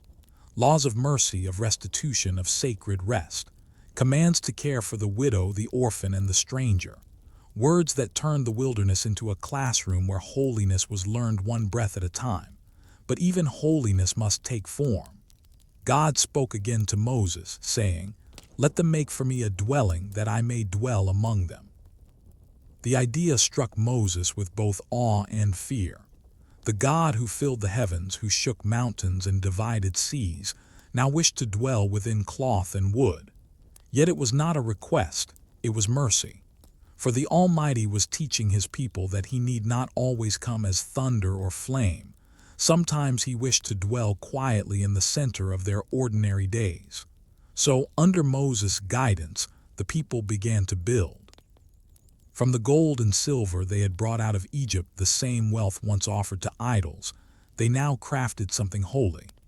Bezalel, the artisan chosen by God, shaped every piece with trembling care. The wood was acacia, the fabric woven in scarlet and blue. The lampstand was molded with 7 branches, each crowned with flame. And at the center of it all, within the innermost chamber, they placed the ark, a chest of gold to hold the tablets of the covenant. Two golden figures of angels faced each other above its lid, wings touching, forming a throne for the unseen. Between them, the presence of God would descend in light too soft for human eyes. When the ark was finished, Moses looked upon it and whispered, "Here, heaven will remember us." When all was complete, the tent stood in the middle of the camp, not grand as a palace, but alive with sacred purpose. The people gathered around it, forming a circle of reverence. Moses lifted his hands and blessed them, and as he did, the fire appeared once more. It descended slowly from the sky, pure and radiant, until it came to rest above the tent. The light filled the camp, bathing every face in gold. The people wept, not from fear this time, but from wonder. For the same fire that once crowned Sinai now dwelt among them, not upon stone, but within their midst. Moses fell to his knees, tears streaking through the dust upon his face. "O Lord," he murmured, "you have chosen to dwell among those who once bowed to idols. You have turned the place of their rebellion into the home of your glory." The flame wavered gently as though answering. Its glow spread outward, wrapping the camp in warmth. That night no one slept. Mothers whispered to their children, pointing at the soft light flickering through the tent's veil. Fathers sat quietly, eyes lifted to the heavens, realizing that heaven itself had come down. And from that night forward, the fire never left them. When they journeyed, it lifted and went before them. When they rested, it returned and hovered above the tent. It became their compass, their comfort, their memory. In its glow they were reminded not of Sinai's thunder, but of Sinai's forgiveness. Each dawn, when Moses rose to speak with God, the pillar brightened, and its reflection danced upon the sand.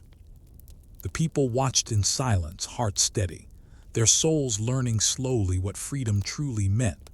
Not to wander without direction, but to walk beneath the guidance of the eternal.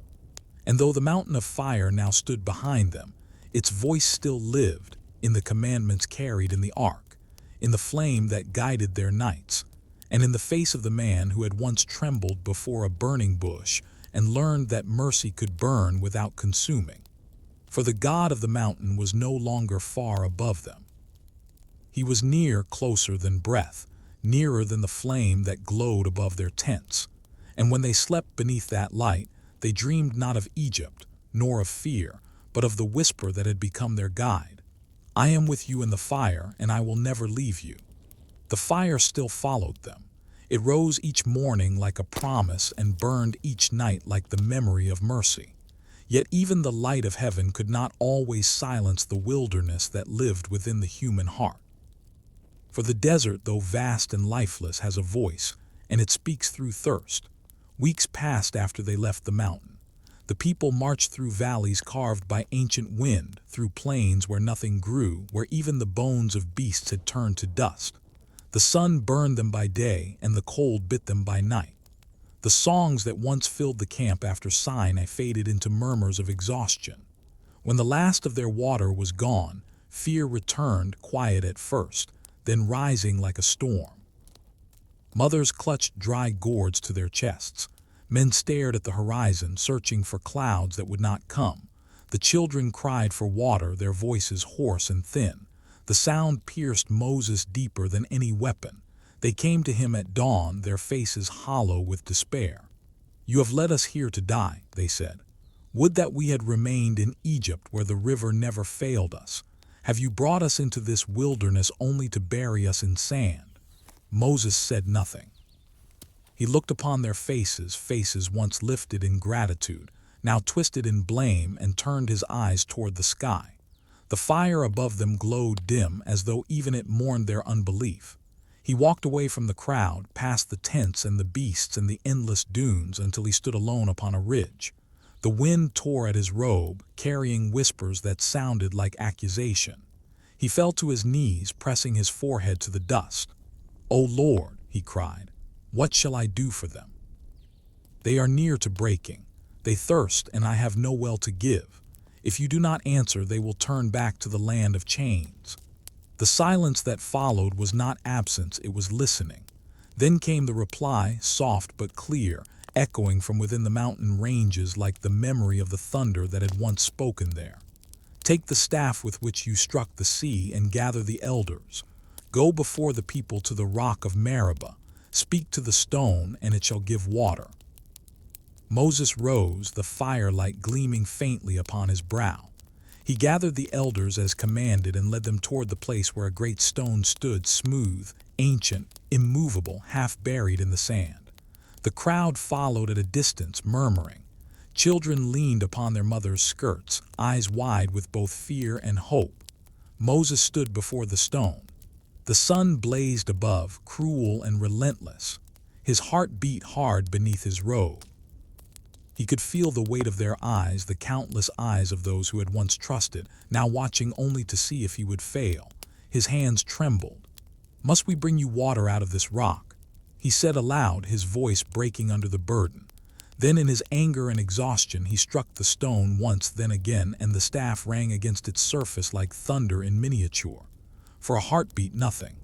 Then the ground shook. The rock split, and from its wound poured water, cold, clear, and living. It gushed forth like the veins of the earth had opened, filling the hollows of the desert. The people cried out in wonder. They rushed forward, cupping it in their hands, pressing it to the lips of their children. The beasts drank deeply. The sound of life returned, laughter, relief, the breaking of despair. But Moses did not join them. He stood apart, his face turned away, his spirit heavy.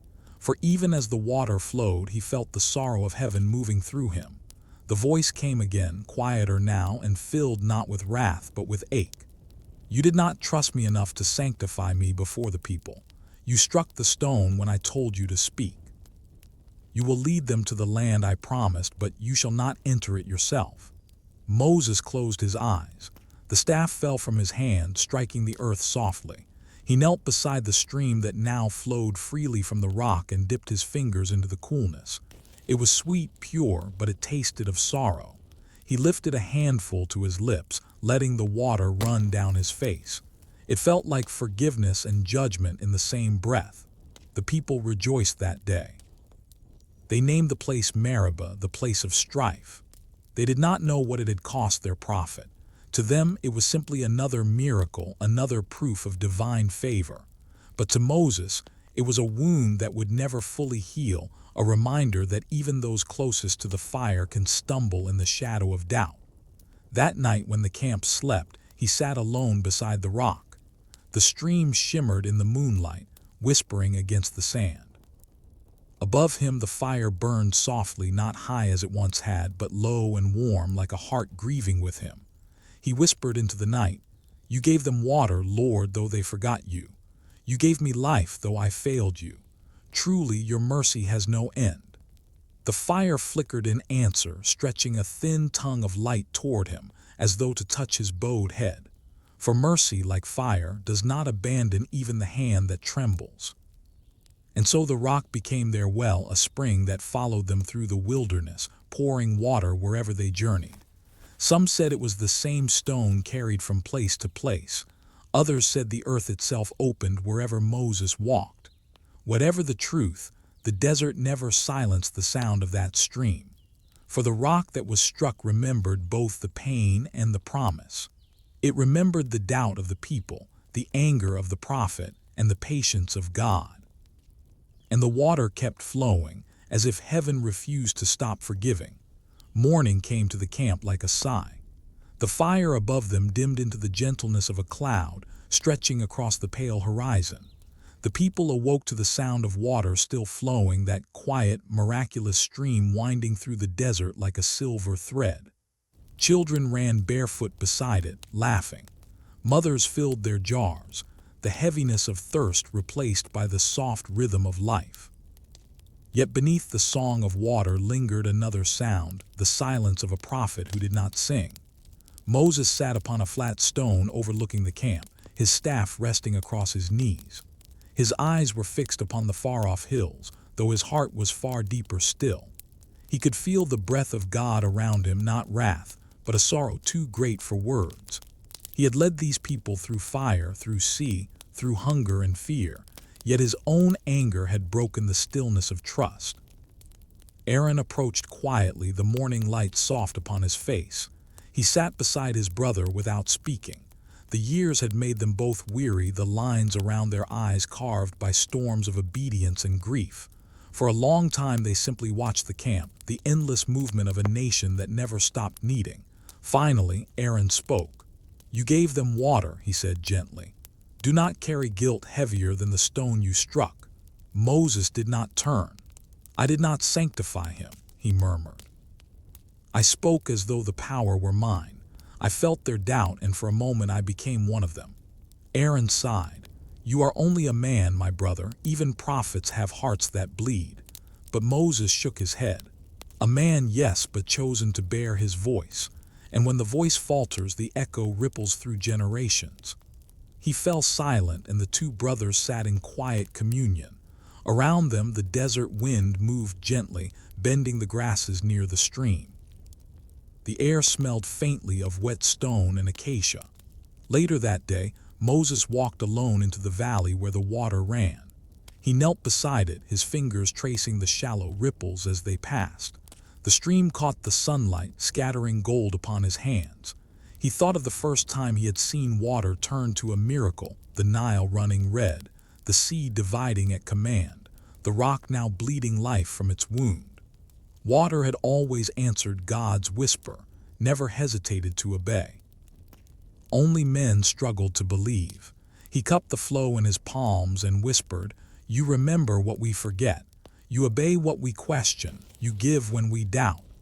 A breeze stirred the surface as though heaven itself had heard. He closed his eyes and prayed, not for himself, but for them, the people who had followed him this far. "Lord," he whispered, "forgive their impatience. Teach them to trust not the sign, but the one who gives it. Let them drink without forgetting the thirst that brought them here." When he returned to camp, Joshua stood waiting near his tent. The young man's eyes were sharp with faith, his shoulders strong beneath the wear of the journey.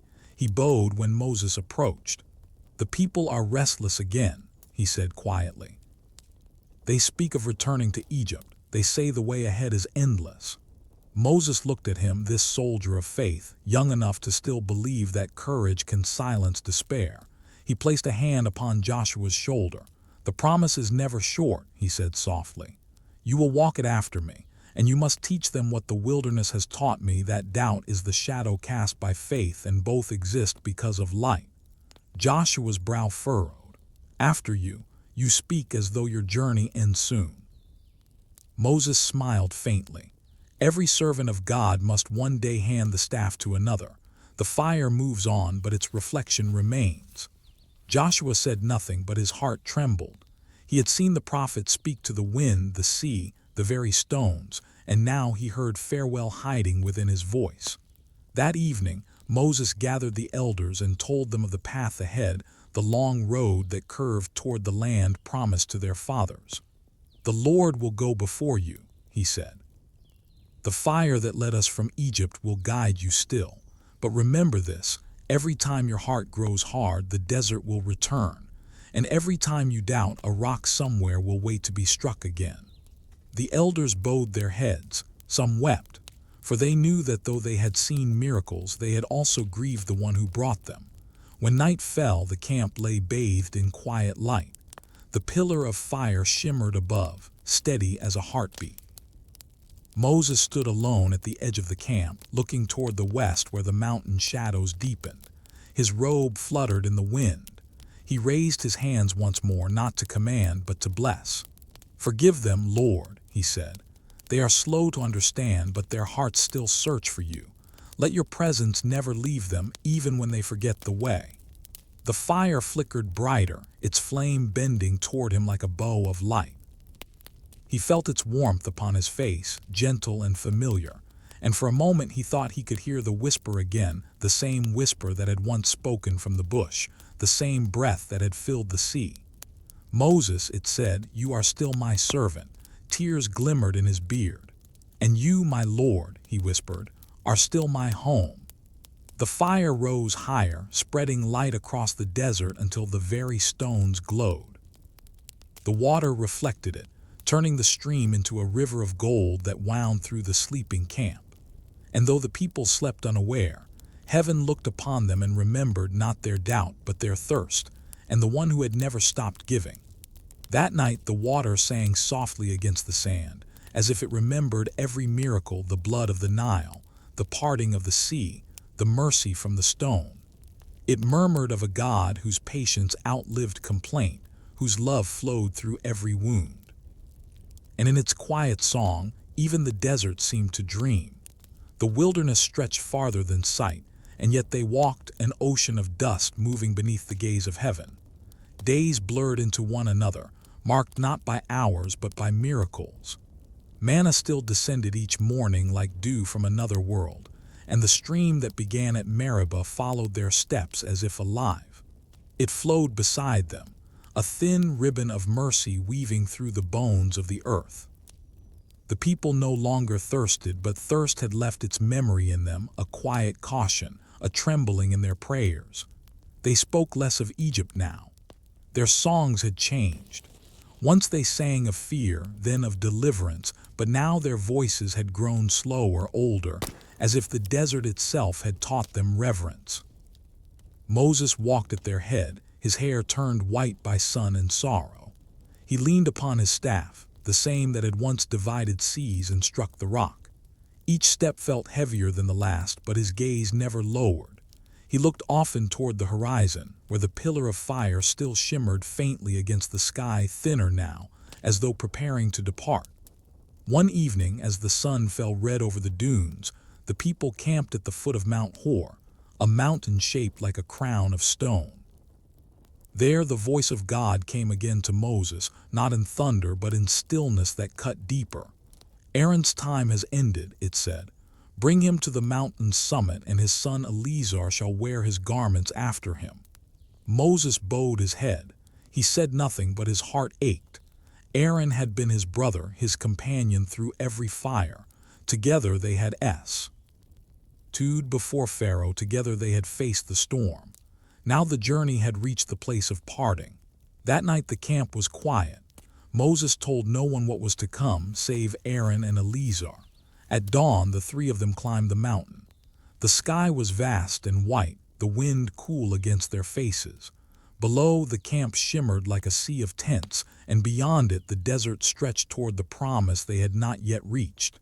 At the summit they stood together in silence. The fire above the camp glowed faintly, watching like an unblinking eye. Moses turned to Aaron, his voice barely more than breath. "The Lord calls you home, my brother." Aaron nodded.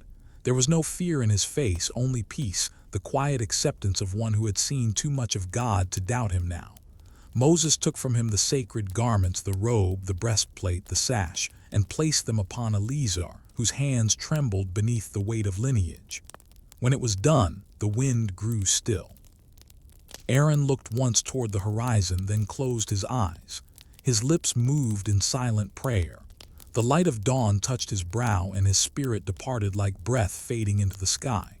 Moses and Eleazar wept beside him, though no wail broke the air. They buried him there upon the mountaintop where stone met heaven. When they descended, the people waited, their faces expectant.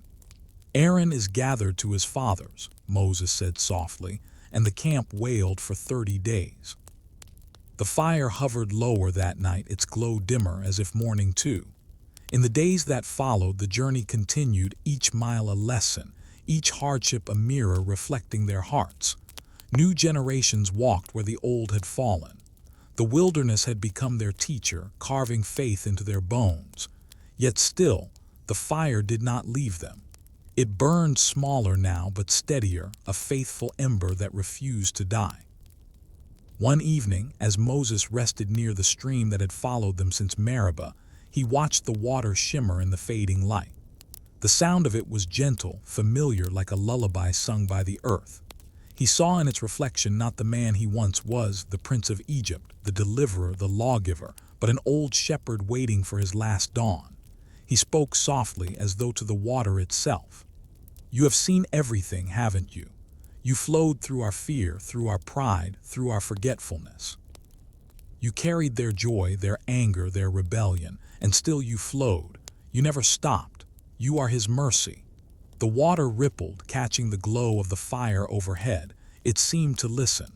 Moses dipped his fingers into the stream and whispered, "Tell him that I have loved them even in their doubt." A wind moved through the camp then, stirring the tents. The flame above the tent of meeting brightened once more, spreading warmth across the valley. And from somewhere unseen, perhaps the mountain, perhaps the heart, came a whisper, "And he has loved you, my servant." Moses closed his eyes. Peace spread through him like dawn through darkness. The next morning the people rose to find the old prophet already walking ahead of them, his staff steady in his hand. The fire drifted low, wrapping itself around him like mist. And though they did not yet know it, the desert was nearly done. The water flowed still, glimmering beside them, as if carrying their story forward, like a sacred memory that refused to end. And in its song was the same unbroken truth that had guided them from Egypt to this very edge of promise, that God's patience is longer than the road, that his mercy flows deeper than thirst, and that even the water remembers. The wilderness stretched on, harsh as ever, a vast sea of wind and heat. The generation that had left Egypt was fading, their bones resting beneath the same sand that had tested them. Their children walked now in their place, their feet hardened by stone, their hearts bearing the memory of stories told by firelight. But though time had passed, the spirit of complaint had not yet died among them. The manna still fell each morning, silent as snow. The stream still followed them, singing softly of mercy. Yet the people grew weary of both. They longed not for hunger or thirst, but for taste, for the familiar idols of Egypt, for the comfort of captivity that no longer existed. And when they spoke, their words pierced the desert air like arrows aimed at heaven. "Why have you brought us up from Egypt to die in this wilderness?" they said. "There is no bread, no water, and our souls loathe this manna." Moses heard their murmuring and felt his heart sink, heavy as stone.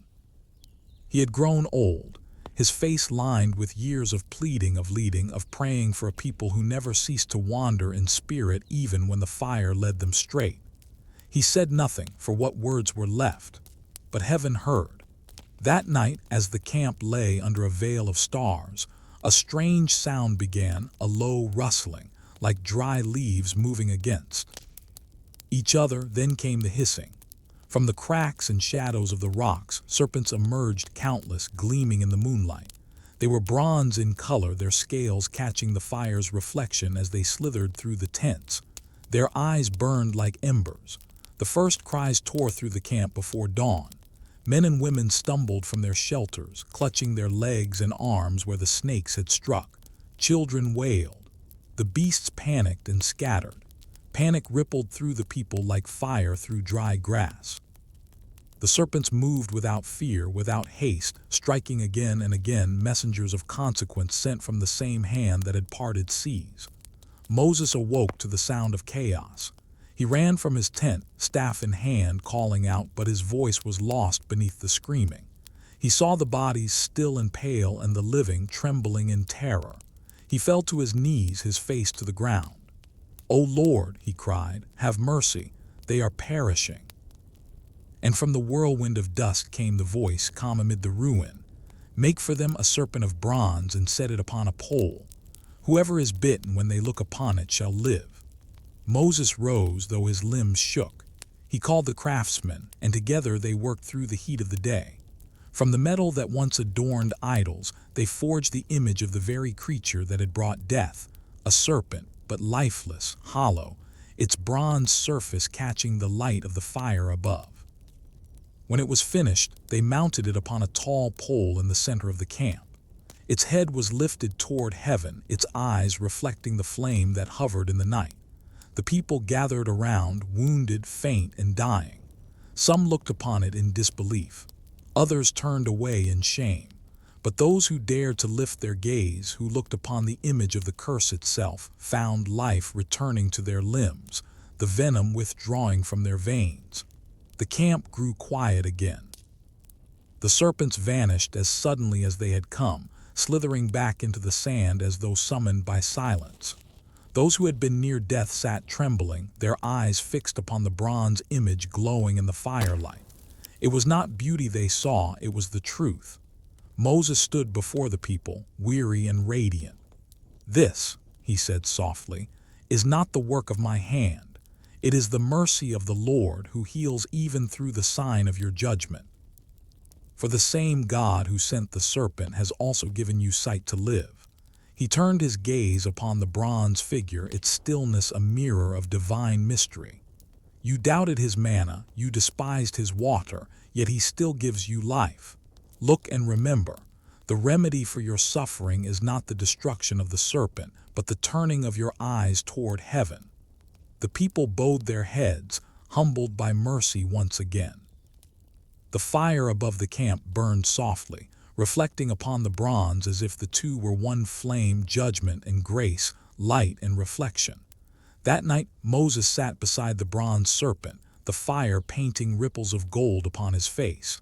He felt the heat of the desert wind and the cool breath of God mingling through the air. "You never stop forgiving," he whispered.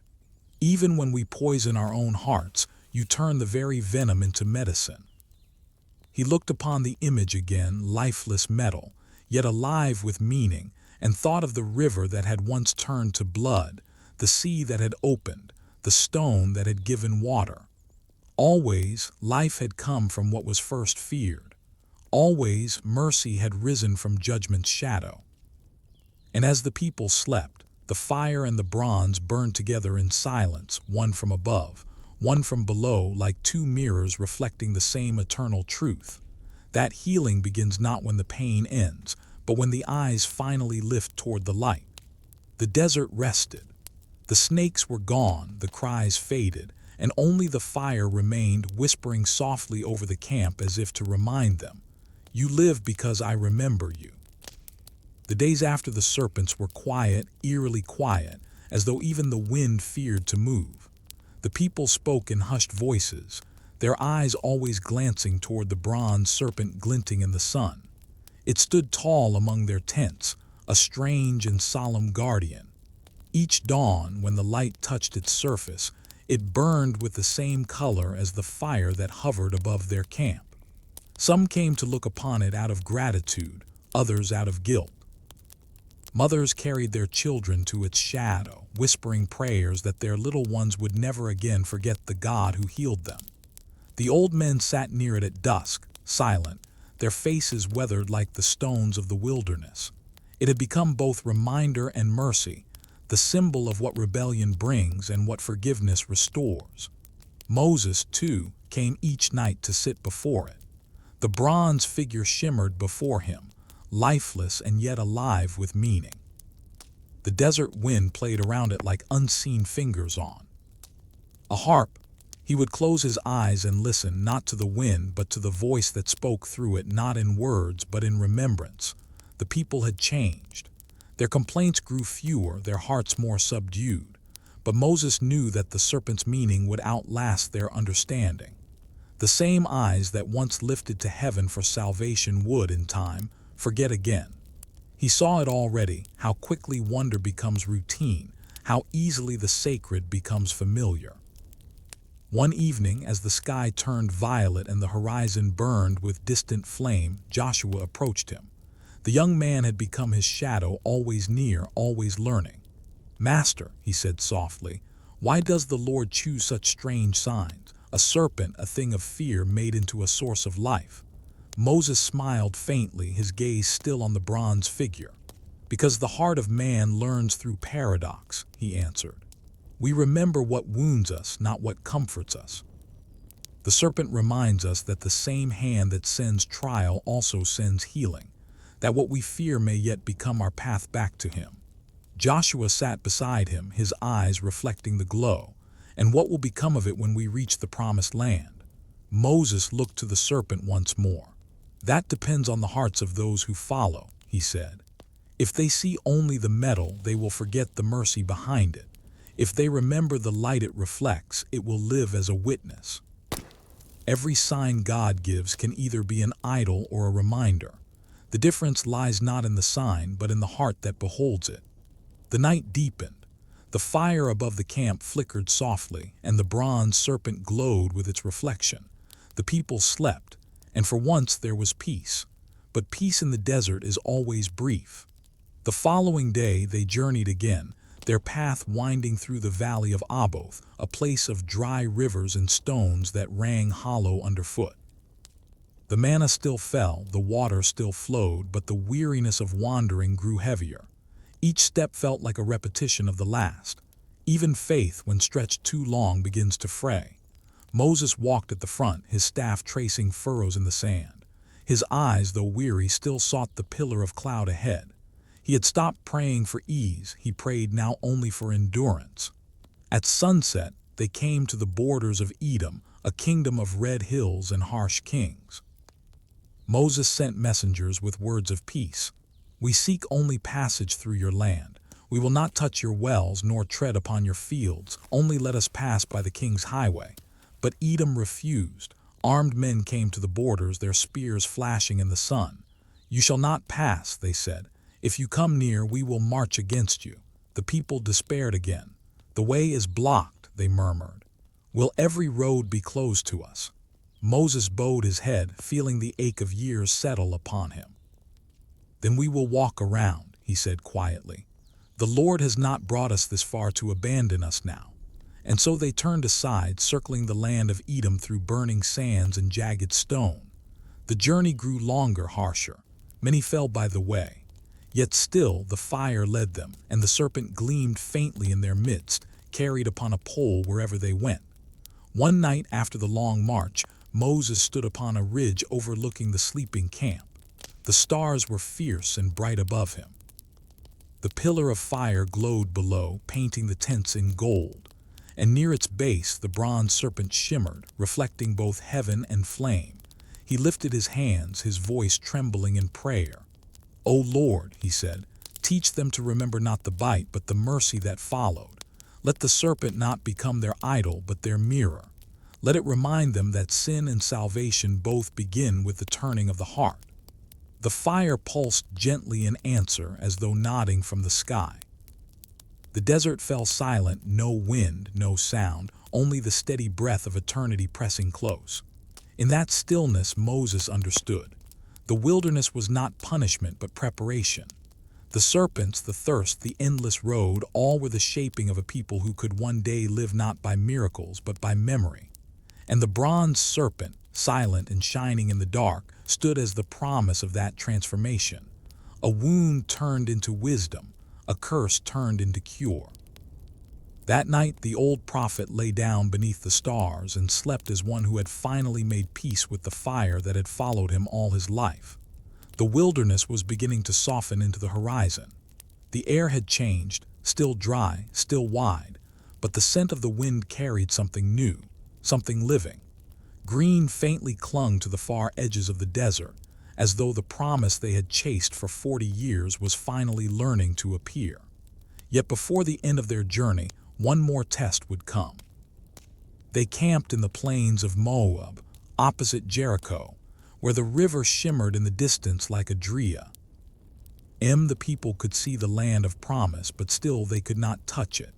It was a vision across water, so close that its trees glowed in the light of dawn, so near that the scent of its harvest seemed to ride the breeze.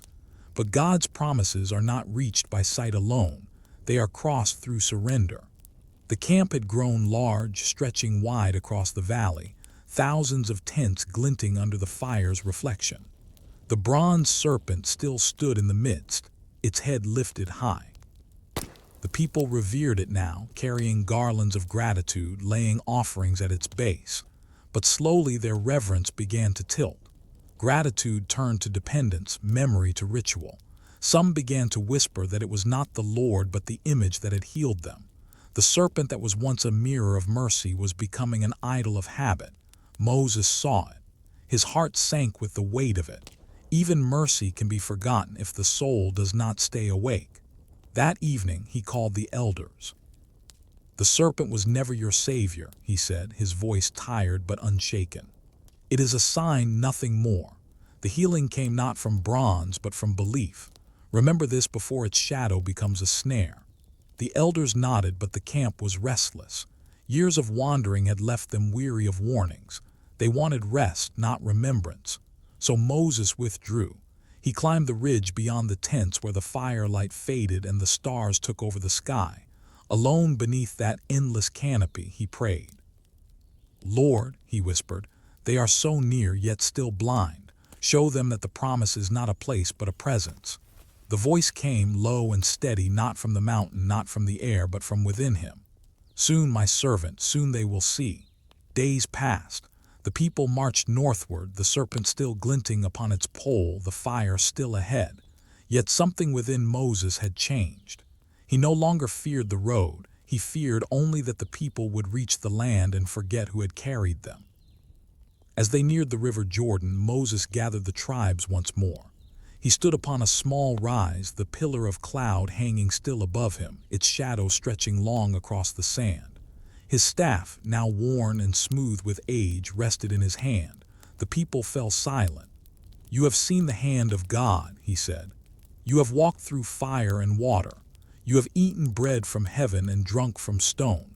You have seen serpents die and mercy live." Yet all of this was not for the wilderness, it was for what comes after. When you cross into the land and your bellies are full and your homes are built, remember the desert. Remember who was with you in the fire and in the thirst. Forget him and you will lose even what you have gained. His words hung heavy in the air, like the smoke of offerings that refused to rise. The people listened, their eyes glistening with the ache of understanding. For they knew now that this man, the one who had led them, prayed for them, wept for them, would not cross the river with them. That night as the camp slept, the fire descended lower than ever before. It hovered close to Moses' tent, wrapping it in light like a shroud. Those who saw it whispered, "The Lord speaks to him again." But Moses was not afraid. He rose, wrapped himself in his cloak, and stepped into the glow. "Come," said the voice, "it is time." He walked through the camp for the last time, through rows of sleeping souls, past the serpent that gleamed faintly in the moonlight, past the stream that still murmured beside the tents. Every miracle, every test, every tear seemed to rise in him like a tide. When he reached the mountain of Nebo, the world below lay silver and still. The fire followed, small but steadfast, its glow tracing his path. At the summit, he turned his gaze toward the west, and there, across the river, he saw it, the land of promise. The hills green and alive, the fields golden under dawn, and in that sight there was no envy, no sorrow, only peace. The voice spoke again, soft as wind over water. "This is the land I swore to your fathers. You have led them here. Your feet shall not cross it, but your spirit shall rest beyond it." Moses smiled, his face bathed in the fire's warmth. "It is enough," he whispered. "Let them live, let them remember." The fire rose, encircling him, its light bright as morning. The wind ceased, and the mountain fell silent. When the dawn came, the people found only his staff resting upon the stone, the flame now hovering quietly above it. The serpent still gleamed below, and the river still flowed. But the prophet had gone where the fire returned, not lost, but gathered.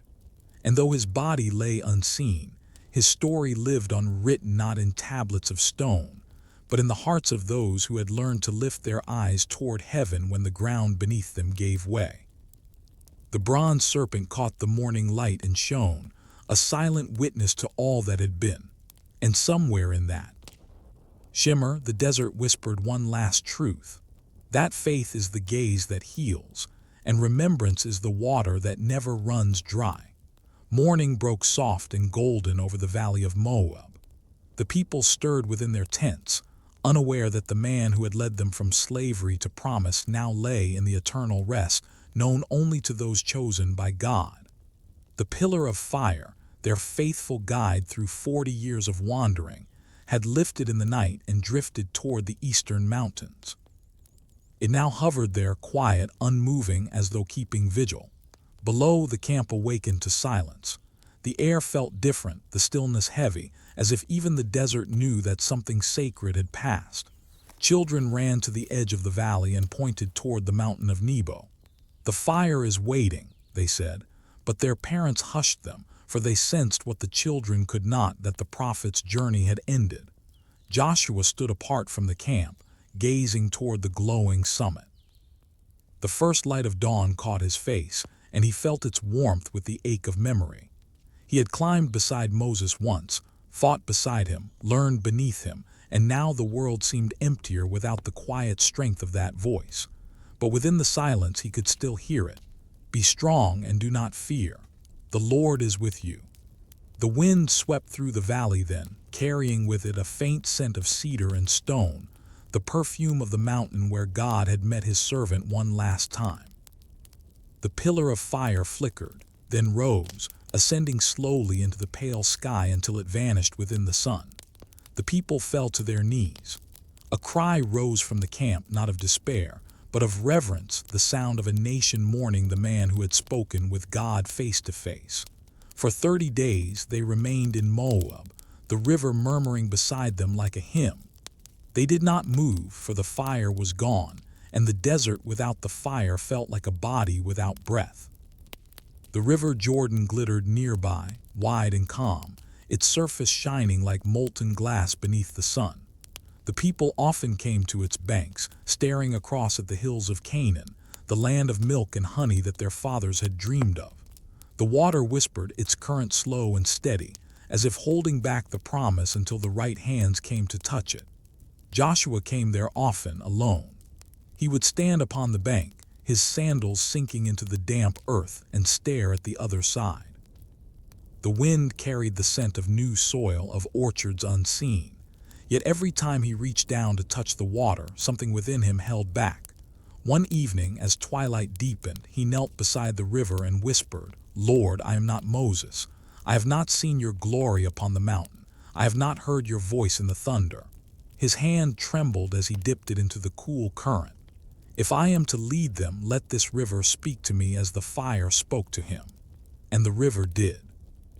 The surface rippled though no wind stirred.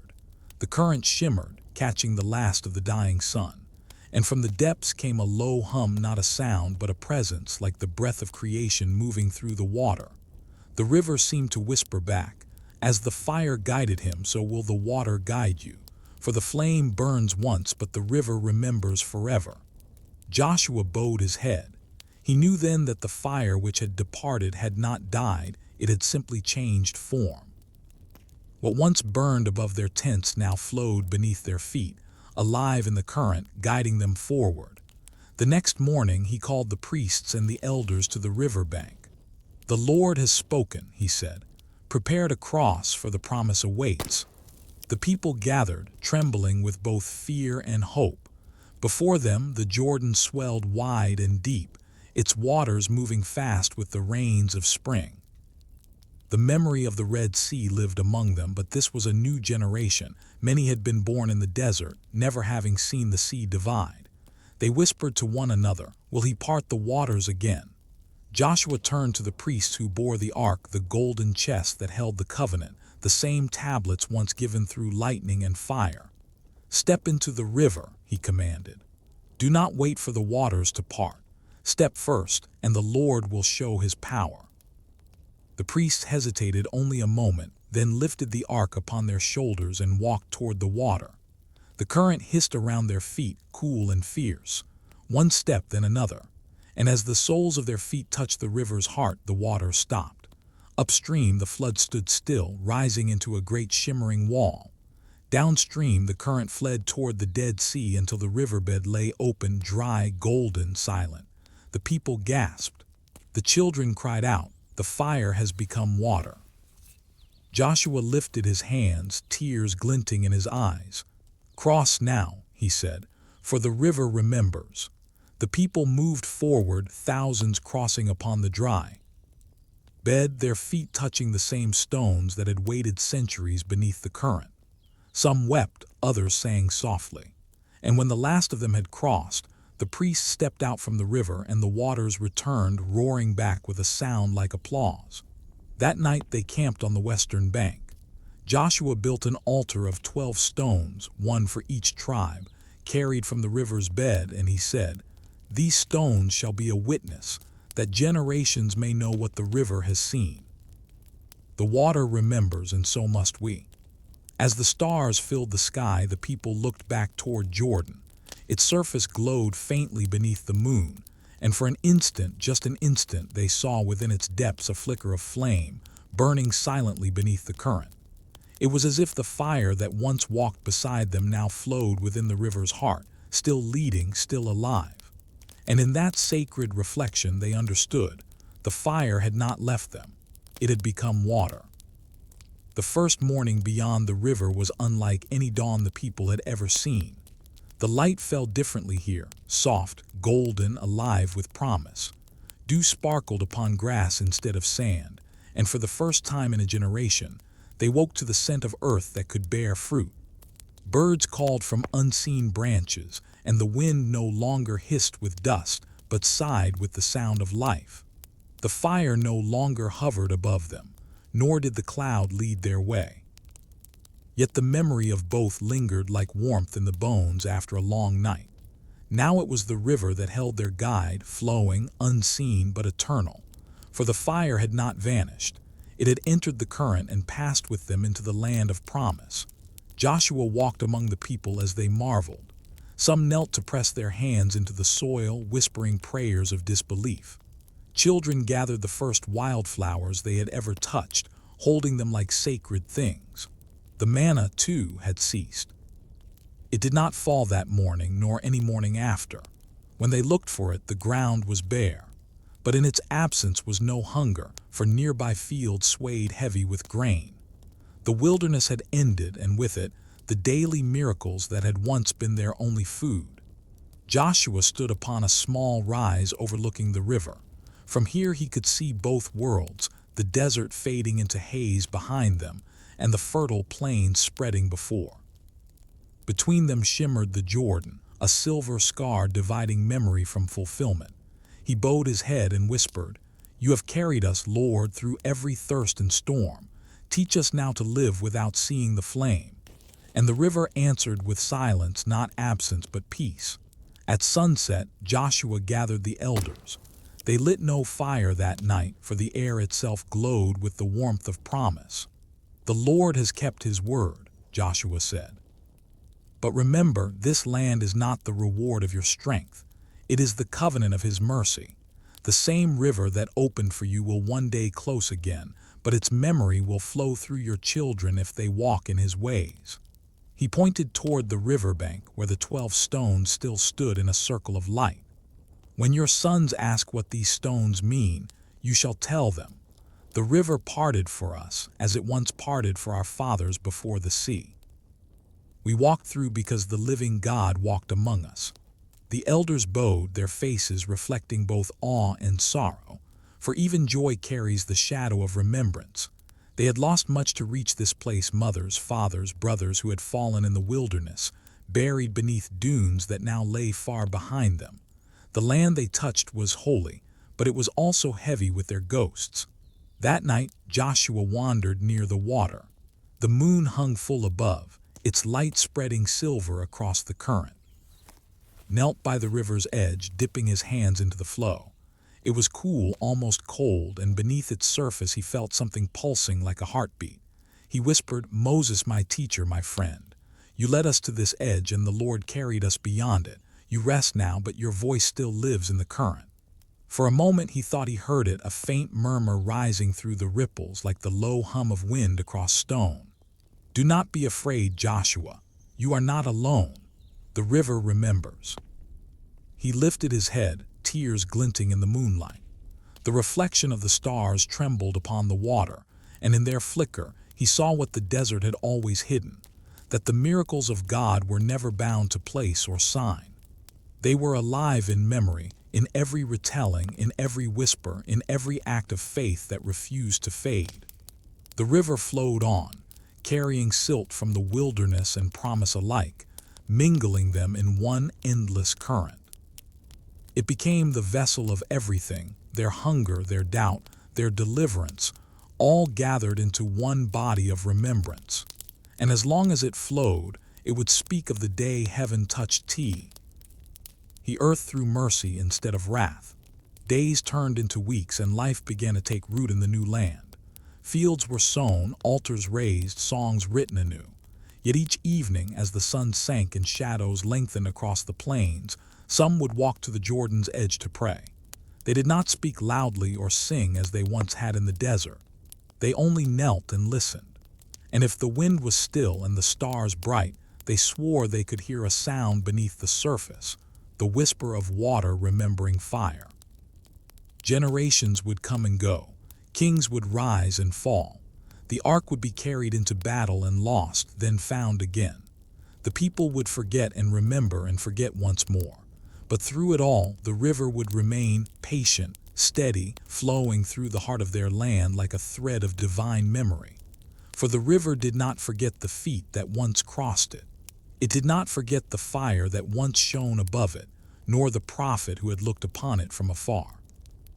Its current carried all things, every promise, every fall, every return. And sometimes, when the world grew still enough, the faithful would swear that beneath the Jordan's song they could hear another, ancient, eternal, the faint murmur of a flame that still burns where heaven once bent low to meet a man who spoke with God face to face. For even after the prophet was gone, the river refused to forget him. Years drifted through the land like gentle tides, and the river Jordan kept its watch, a living boundary between memory and promise. Its waters moved through generations as quietly as breath, carrying stories older than the stones that lined its banks. Children played along its edges, unaware that beneath the current, the whispers of Moses, the cry of Joshua, and the echo of the parted waters still moved unseen. When the rains came, the river swelled, rising over its banks as if remembering the power once given it the moment it stood still in reverence.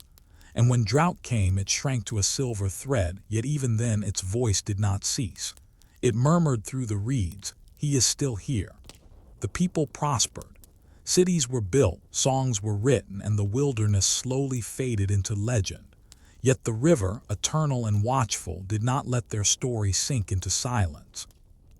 Those who came to draw water in the cool of morning sometimes paused, struck by a strange calm, as though the current itself were listening. Those who prayed upon its banks often found their words return to them softened, answered in stillness. The elders taught that every ripple was a remembrance. "This river," they would say, "is not only water, it is the covenant made visible, a mirror between heaven and earth." And though the people grew accustomed to it, its presence wove itself into their daily lives like an unseen pulse. One evening, long after the land had ripened with fruit and the tribes had settled, Joshua, now old, his beard white as the river's foam, returned to its edge. The years had bent him, yet his spirit still burned with the memory of the fire that once led them. He sat beside the water in silence, his reflection trembling upon the surface. "I am an old man now," he whispered, "and the land is full of peace. But still I come here to remember what the desert tried to take, not the miracles, but the voice that spoke through them." The river shimmered beneath the sunset. A soft breeze rose, carrying with it the scent of wet clay and wild thyme. The sky turned the color of copper, and the water caught that hue, glowing like molten fire. Joshua closed his eyes. And in that quiet moment he felt it again, not as sound, but as warmth that moved through the air, wrapping him like the memory of light. "You have done well, my servant," the voice seemed to say. "You crossed when others turned back. You believed when sight was gone. The river remembers you." Tears filled his eyes. He dipped his hands into the current and let it pass through his fingers, cool and eternal. The water reflected the fire of the sky, flame and flow, earth and heaven one. When Joshua's time came to rest, the people mourned him as they had once mourned Moses. They buried him not far from the river, within sight of its winding path. The priests came and stood by the water, their faces shadowed by grief. The current moved gently, as though it slowed to mark his passing. For just as it had carried the memory of the first prophet, it would now carry that of his faithful successor, two servants bound forever by the same divine breath. Centuries would pass. Empires would rise along its banks and fall back into dust. Kings would wage wars and prophets would cry out again beneath the same sun. And through it all, the river would remain flowing with patience, never forgetting the footprints of those who once crossed on dry ground. It would remember the glow of the fire reflected on its surface, the ark held high by trembling hands, the hush that when God's presence filled the air.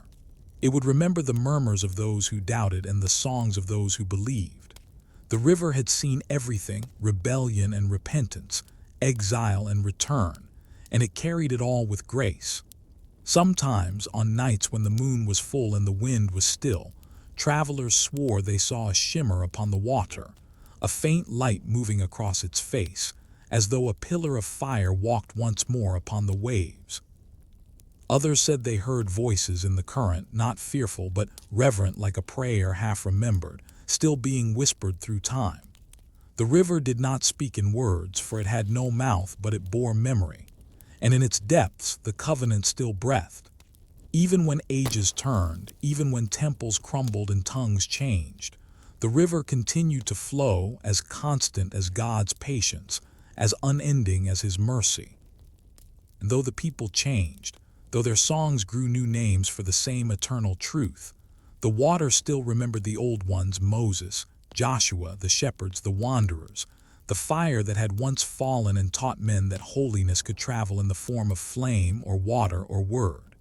At dawn, when the sun rose over the valley, its reflection touched the river, and for an instant the world seemed to hold its breath. Fire and water meet again, heaven kissing the earth, and the river gleamed like molten gold. It whispered softly as if to itself. The fire walked before them, the water carried them, and I remember them still. And then it flowed on, eternal as the mercy that made it. Long after the river had claimed its silence and the people had sown their peace, there remained one mountain in the east that never forgot. Its peaks were dusted with light, its stones warm even through the chill of night. It was Nebo, the watcher, the mountain of farewell, and it waited like a sentinel between worlds. The wind there carried strange music. It hummed through the cracks of ancient stone, where once a prophet had stood barefoot and wept for a land his feet would never touch.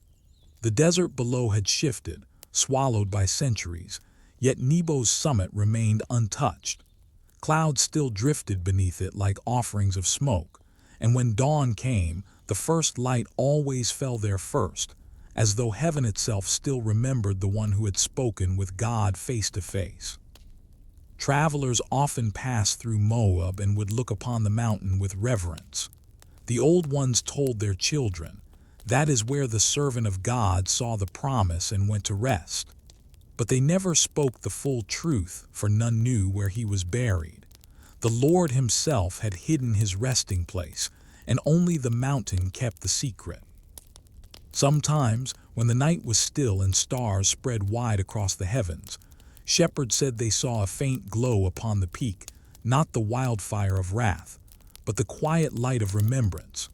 It flickered gently, like the last ember of a lamp that refuses to die.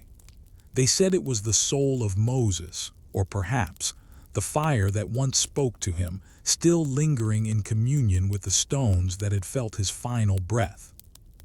Others said it was the same flame that had led the people, now at peace, watching over the river it had once divided.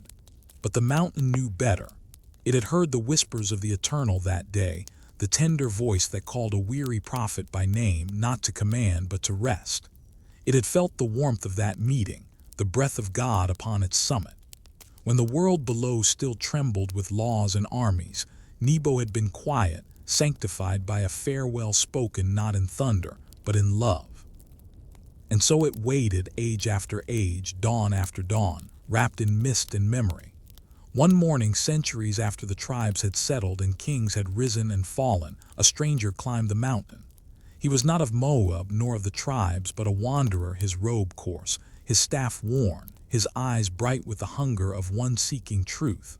He had heard the old stories, of course, of the man who split seas and spoke with fire. But he did not come to worship a legend. He came to listen.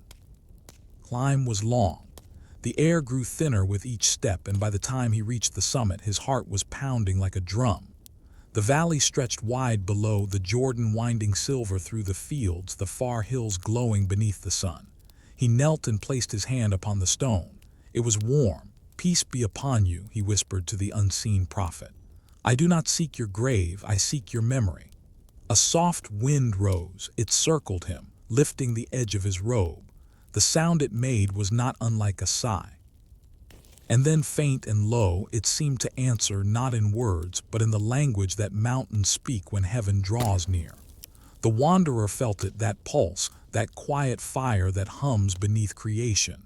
It moved through the stone, through the air, through his very chest. In that moment he understood. This mountain had never ceased to listen. He remembered the conversation that had once been spoken here, not commands, not laws, but the intimate farewell between creator and servant. He bowed his head and whispered, "How did you bear it, O Moses, to see the promise and not to enter?" And in the silence that followed, a thought, or perhaps a memory, brushed through his heart. To see is to enter. To love is to arrive.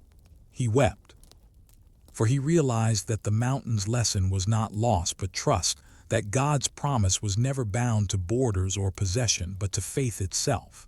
As the sun rose, its first light touched the peak and spilled downward, turning the stones to gold. The wanderer stood, his face bathed in warmth. "The mountain waits still," he murmured, "but not for him. It waits for those who remember what he carried, the light that burns without consuming." When he descended, he looked back once more. The glow upon the summit had not faded. It pulsed faintly, like a heart still beating beneath layers of stone. And the mountain, though silent, seemed to breathe, keeping its vigil, holding its secret, waiting not for another prophet, but for dawn itself, the dawn when every servant's faith would be fulfilled and every promise would find its home. Below, the river shimmered. The land lay quiet. The fire that once led had long since vanished from sight. But upon Mount Nebo, where heaven once reached down to touch earth, the light still lingered. It was not the blaze of power nor the flash of miracle, only the gentle glow of memory that refused to die. The mountain waited. The dawn kept coming. And somewhere in that eternal meeting of light and stone, the breath of God still whispered, "My servant, well done." Night returned to Mount Nebo like a soft veil, folding the ridges in silver shadow. The valley below glowed faintly beneath the moon, the Jordan tracing its slow curve through the sleeping earth. No fire burned above the camps now, no cloud led the way. Yet the same presence that once moved like flame still hovered here, unseen, unmeasured, patient as the stars. The wanderer who had climbed the mountain did not leave that night. He lay among the stones, his cloak drawn about him, and listened to the voice of the wind weaving through the crags. It was not the cry of wilderness anymore, not the lonely howl of desolation, but a whispering peace like breath upon still water. Somewhere in that sound, he imagined the prophet's last prayer, not for victory, not for deliverance, but for understanding. "Let them see you," Moses had once said. "Let them see you as I have seen, not in storm, but in stillness." And the wanderer knew then that God had answered that prayer. For even now, long after Moses' bones had returned to dust, his prayer still lingered in the air of this mountain, answered with every dawn that broke upon its crown. He rose before morning, his breath misting in the chill air. The horizon glowed faintly, pale blue edging into gold. The stones beneath his feet were warm already, as though remembering. He walked to the very edge of the cliff and looked toward the west. There, across the river, the promised land shimmered in mist and light. In that moment, time itself seemed to fold. The wanderer could almost see him, the old prophet, leaning upon his staff, his eyes wet with both longing and peace. And behind him, the fire not blazing but breathing, not consuming but comforting. The mountain, he realized, had not been a place of loss but of completion. This was where obedience met eternity, where surrender turned to reward, where God, who had once spoken through thunder, now spoke through the hush before sunrise. The first beam of light broke the horizon. It spilled over the ridges, catching on the wanderer's face, filling his eyes with gold. He fell to his knees, not in fear but in awe. The air trembled softly and the warmth deepened, wrapping him in light. And then silence. In that silence came a single breath, like the echo of creation's first morning. "Be still," it seemed to say. "You stand where heaven touched earth." Tears fell freely down his cheeks. He bowed low, pressing his forehead to the stone. "Then let me remember," he whispered, "so that forgetting may never again darken the heart of man." When he opened his eyes, the light had grown stronger. It reached across the valley, touching the river, the plains, the olive groves, the far mountains beyond. The world below awoke to its warmth, and from every leaf, every blade of grass, a song of quiet life began to rise, not sung in voices, but in color, in fragrance, in the simple miracle of being. He stood once more and turned to descend. As he did, he saw something upon the stones, faint, nearly invisible, yet shining in the light.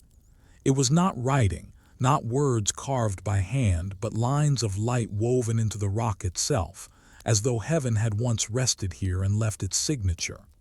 They shimmered briefly, then vanished into the stone. "He smiled. "So this is how the mountain remembers," he murmured. "Not with graves, but with light." As he made his way down, the wind carried the scent of the desert, dry and sweet, like the breath of history. He could see the river below, gleaming like a mirror, its current turning slowly westward. He paused one last time and looked back toward the summit. The first full rays of dawn had crowned it in gold. The mountain stood still, wrapped in radiance, and for a fleeting instant the wanderer thought he saw two figures there, one clothed in light, the other in flame. They stood side by side, their faces turned toward eternity. Then, as the sun rose fully, the vision dissolved, leaving only brightness. He continued his descent. The valley awaited him, the living, the humble, the countless hearts still learning how to walk with faith through their own deserts. But as he walked, the mountain behind him shone brighter, as if its stones rejoiced to see another dawn. Below, shepherds stirred in their tents and lifted their eyes to the east. "The mountain burns," one said softly, but his father shook his head. "Not burns," he whispered. "Remember." And so it was Nebo, the mountain that waited for dawn, still keeping vigil for all who wander between promise and fulfillment. Its stones had heard the last words of a prophet, the final breath of obedience, the eternal whisper of God's nearness. Each sunrise it glowed again, a living scripture carved not in law but in light. And those who beheld it felt something within them quiet, the noise of doubt, the ache of distance, as if, for a moment, they too were standing on holy ground. Because they were. For wherever faith endures, wherever memory is kept sacred, the mountain waits still and dawn never stops returning. Generations came and went, yet the mountain did not move. Its ridges stood firm beneath the seasons, its silence deeper than time. Empires were born and broken, cities turned to dust, but Mount Nebo remained a keeper of breath, a witness to the covenant of remembrance. The wind that passed over its summit carried the stories of men who no longer remembered where they began. The river below had swollen and receded countless times, carving its path anew, whispering the names of those who once crossed its back. But Nebo did not forget. It held within its stones the echo of a moment that had outlived all others, the last conversation between a prophet and his Lord. Sometimes, when storms swept through the valley, lightning struck the mountain's edge, a brief spark, bright as memory. The shepherds below would pause, lift their eyes, and murmur, "The old fire still lives there." They would gather their flocks closer and whisper to their children, "Do not fear the thunder. It is not wrath, it is a remembrance." At night, when the world hushed, the stars hung low above its peak. Some nights they seemed to gather closer, as though listening. The mountain would glow faintly in their light, its surface breathing gold beneath the moon. Travelers who camped nearby said the earth itself hummed softly in their sleep, a rhythm not of wind or insects, but of eternity pulsing quietly through stone. They said if you pressed your ear against the rock, You could hear something, not words, not sound, but a heartbeat that did not belong to the world. And they were right. For in its depths still lingered the warmth of that divine presence, the unseen hand that had once touched its crown, sanctifying it forever. The breath of God had entered it once, and that was enough to keep it alive until the end of days. Seasons turned. Snow fell and melted. Rain carved new paths through its cliffs. Pilgrims came and went, laying stones, lighting small lamps, whispering prayers to a presence they could feel but never name. The lamps would flicker out by dawn, but their smoke rose upward, as though feeding the unseen fire that still burned within the heart of the mountain. And though none could see it, there were nights when the peak shimmered not with flame but with light too gentle to be called fire. A breath of gold, a whisper of warmth, pulsing faintly before dissolving into the stars. Those who saw it did not speak of it in the morning. They simply carried the silence with them as if it were a gift. Years became centuries. The world changed, but the mountain waited. It had seen the rise of kings, the exile of nations, the rebuilding of altars, and the forgetting of prayers. Yet even as men's faith faltered, the dawn never stopped finding its way back to Nebo. For the dawn knew this place, it had met God here once, and it returned each morning as though to greet an old friend. And so it continued, a ritual older than Scripture, written only in light. Each morning the sun rose from behind the far horizon and touched the summit first, and for a moment the mountain would shine not as a thing illuminated, but as a thing remembering. In that brief, golden silence, creation seemed to pause. Even the birds fell still. The air itself trembled with reverence.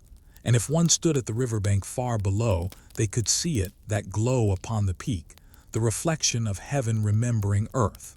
It was said that when the final dawn comes, the one that will not fade into evening, Mount Nebo will be the first to see it. For the place where obedience met eternity must be the first to awaken when eternity returns to claim its own. And on that day, the stories say, the mountain will speak again. Its stones will split with light, and the fire that once guided a nation will rise once more, not as a pillar in the sky, but as a breath upon every soul that still remembers. Until that day, it waits. It watches over the valley, the river, the scattered bones of history. It listens to the prayers carried by the wind and keeps them in its heart. It remembers the prophet's tears, the whisper of God's voice, the silence that followed the holy silence that was not absence but rest. And even now, when the world below rushes forward, forgetting the sacred for the fleeting, Nebo stands unchanged, a monument not to power but to presence. For it knows that heaven is not gone. It only hides itself in the places that remember, in rivers that flow, in stones that wait, in dawns that never fail to return. And so each morning, the light climbs once more over the ridge, soft as mercy, bright as promise. It touches the peak gently, and the mountain exhales as though sighing the same word it heard long ago, the word that ended the prophet's journey and began his rest, peace. And below, the river catches the reflection and carries it onward, a golden shimmer moving westward through the land of promise, through fields, through time. And in that reflection, heaven and earth still meet. The fire still burns. The mountain still waits, and dawn, faithful as ever, still returns. There are places where even the light hesitates to fall, not because they are cursed, but because they hold too much memory. Deep beneath Mount Sinai, where the air is still and the stone is cold, lies such a place. The ancients called it the hollow of fire, where the remnants of revelation once rested, and where shadows learned to remember light. Long before the river crossed the children of Israel, before the mountain of Nebo stood crowned with gold, there had been this, the place where the covenant was carved. The mountain had trembled then, its peak hidden by thunder and smoke. The sky had split, and flame had descended not to destroy, but to right. And from that meeting of heaven and earth came the tablets, twin stones, alive with breath, etched not by mortal hand, but by the command of the Eternal. Their surface shone with a light not seen since the first dawn of creation, the light of understanding, the pure reflection of obedience. But when the prophet descended with them, the valley below was not as it had been. Laughter echoed where silence should have reigned. The people danced not before the fire of heaven, but before a golden shape, an idol they had fashioned from the very gifts that once came from Egypt. The air smelled of smoke and song, but not prayer. Moses stood at the mouth of the mountain and trembled. The light from the tablets flickered upon his face, not dimming but waiting, as though it too wished to see what he would do. He saw the calf. He saw their eyes wide and hollow, lost in the fever of falsehood. He felt his heart break, not with anger but with grief deeper than death. And before the echo of their laughter had faded, he raised the tablets high and cast them upon the stones. They shattered like stars, and for a moment the world was silent. The light that had once lived upon their surface did not die. It feels like dust, like ashes of dawn scattering across the sand, seeping into the earth. Some said the angels wept that day, for the handwriting of heaven had been broken. But God does not write once only. His word is eternal. It merely changes its vessel. And so the shadow beneath the tablets was born, the memory of divine light held within the earth itself. The prophet gathered the fragments. Each piece glowed faintly, humming like a wounded heart. He placed them in a veil of cloth and carried them back up the mountain. The air was heavy with the scent of smoke, and the sky hung low as though heaven itself grieved. He fell upon his face and wept. "Lord," he said, "they have turned from you even before the ink of your word was dry. How can I lead them when their hearts forget before their footsteps rest?" And the voice came again, not in thunder this time, but in mercy. "Carve 2 tablets like the first, and I shall write again. For though men forget, I do not tire of remembering." So Moses rose. He found a cleft in the mountain, and there he struck a stone. His hands trembled as he shaped them, not out of fear, but reverence. When he was done, he placed them before him, and why? Ted, the mountain grew still. A cloud descended, gentle this time, like the slow fall of evening mist. And within it the voice spoke once more, tracing fire upon stone. The new tablets did not shine as the first had. Their light was quieter, not the brilliance of beginning, but the glow of endurance. The first had been perfection, these were forgiveness. And though they would later rest within an ark of gold, their true dwelling would be the hearts of those who chose to remember.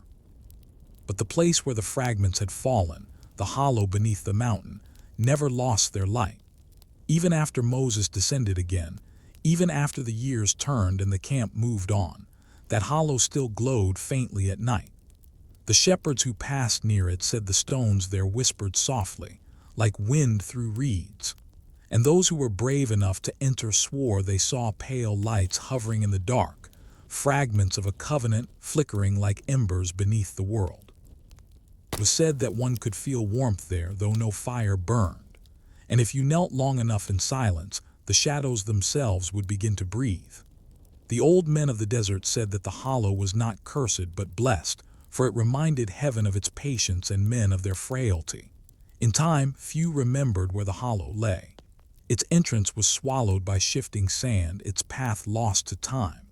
But still it pulsed beneath the mountain, unseen and unforgotten, a secret light that waited for remembrance.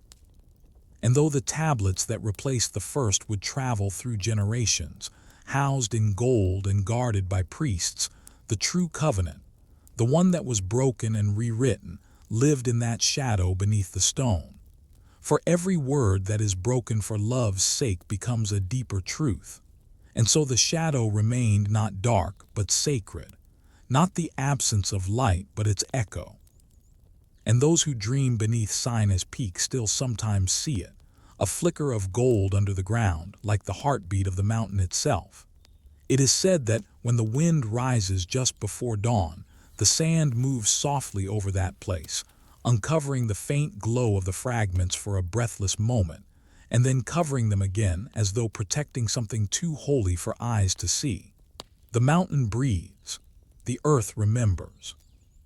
And the shadow beneath the tablet still hums with the sound of mercy being written twice.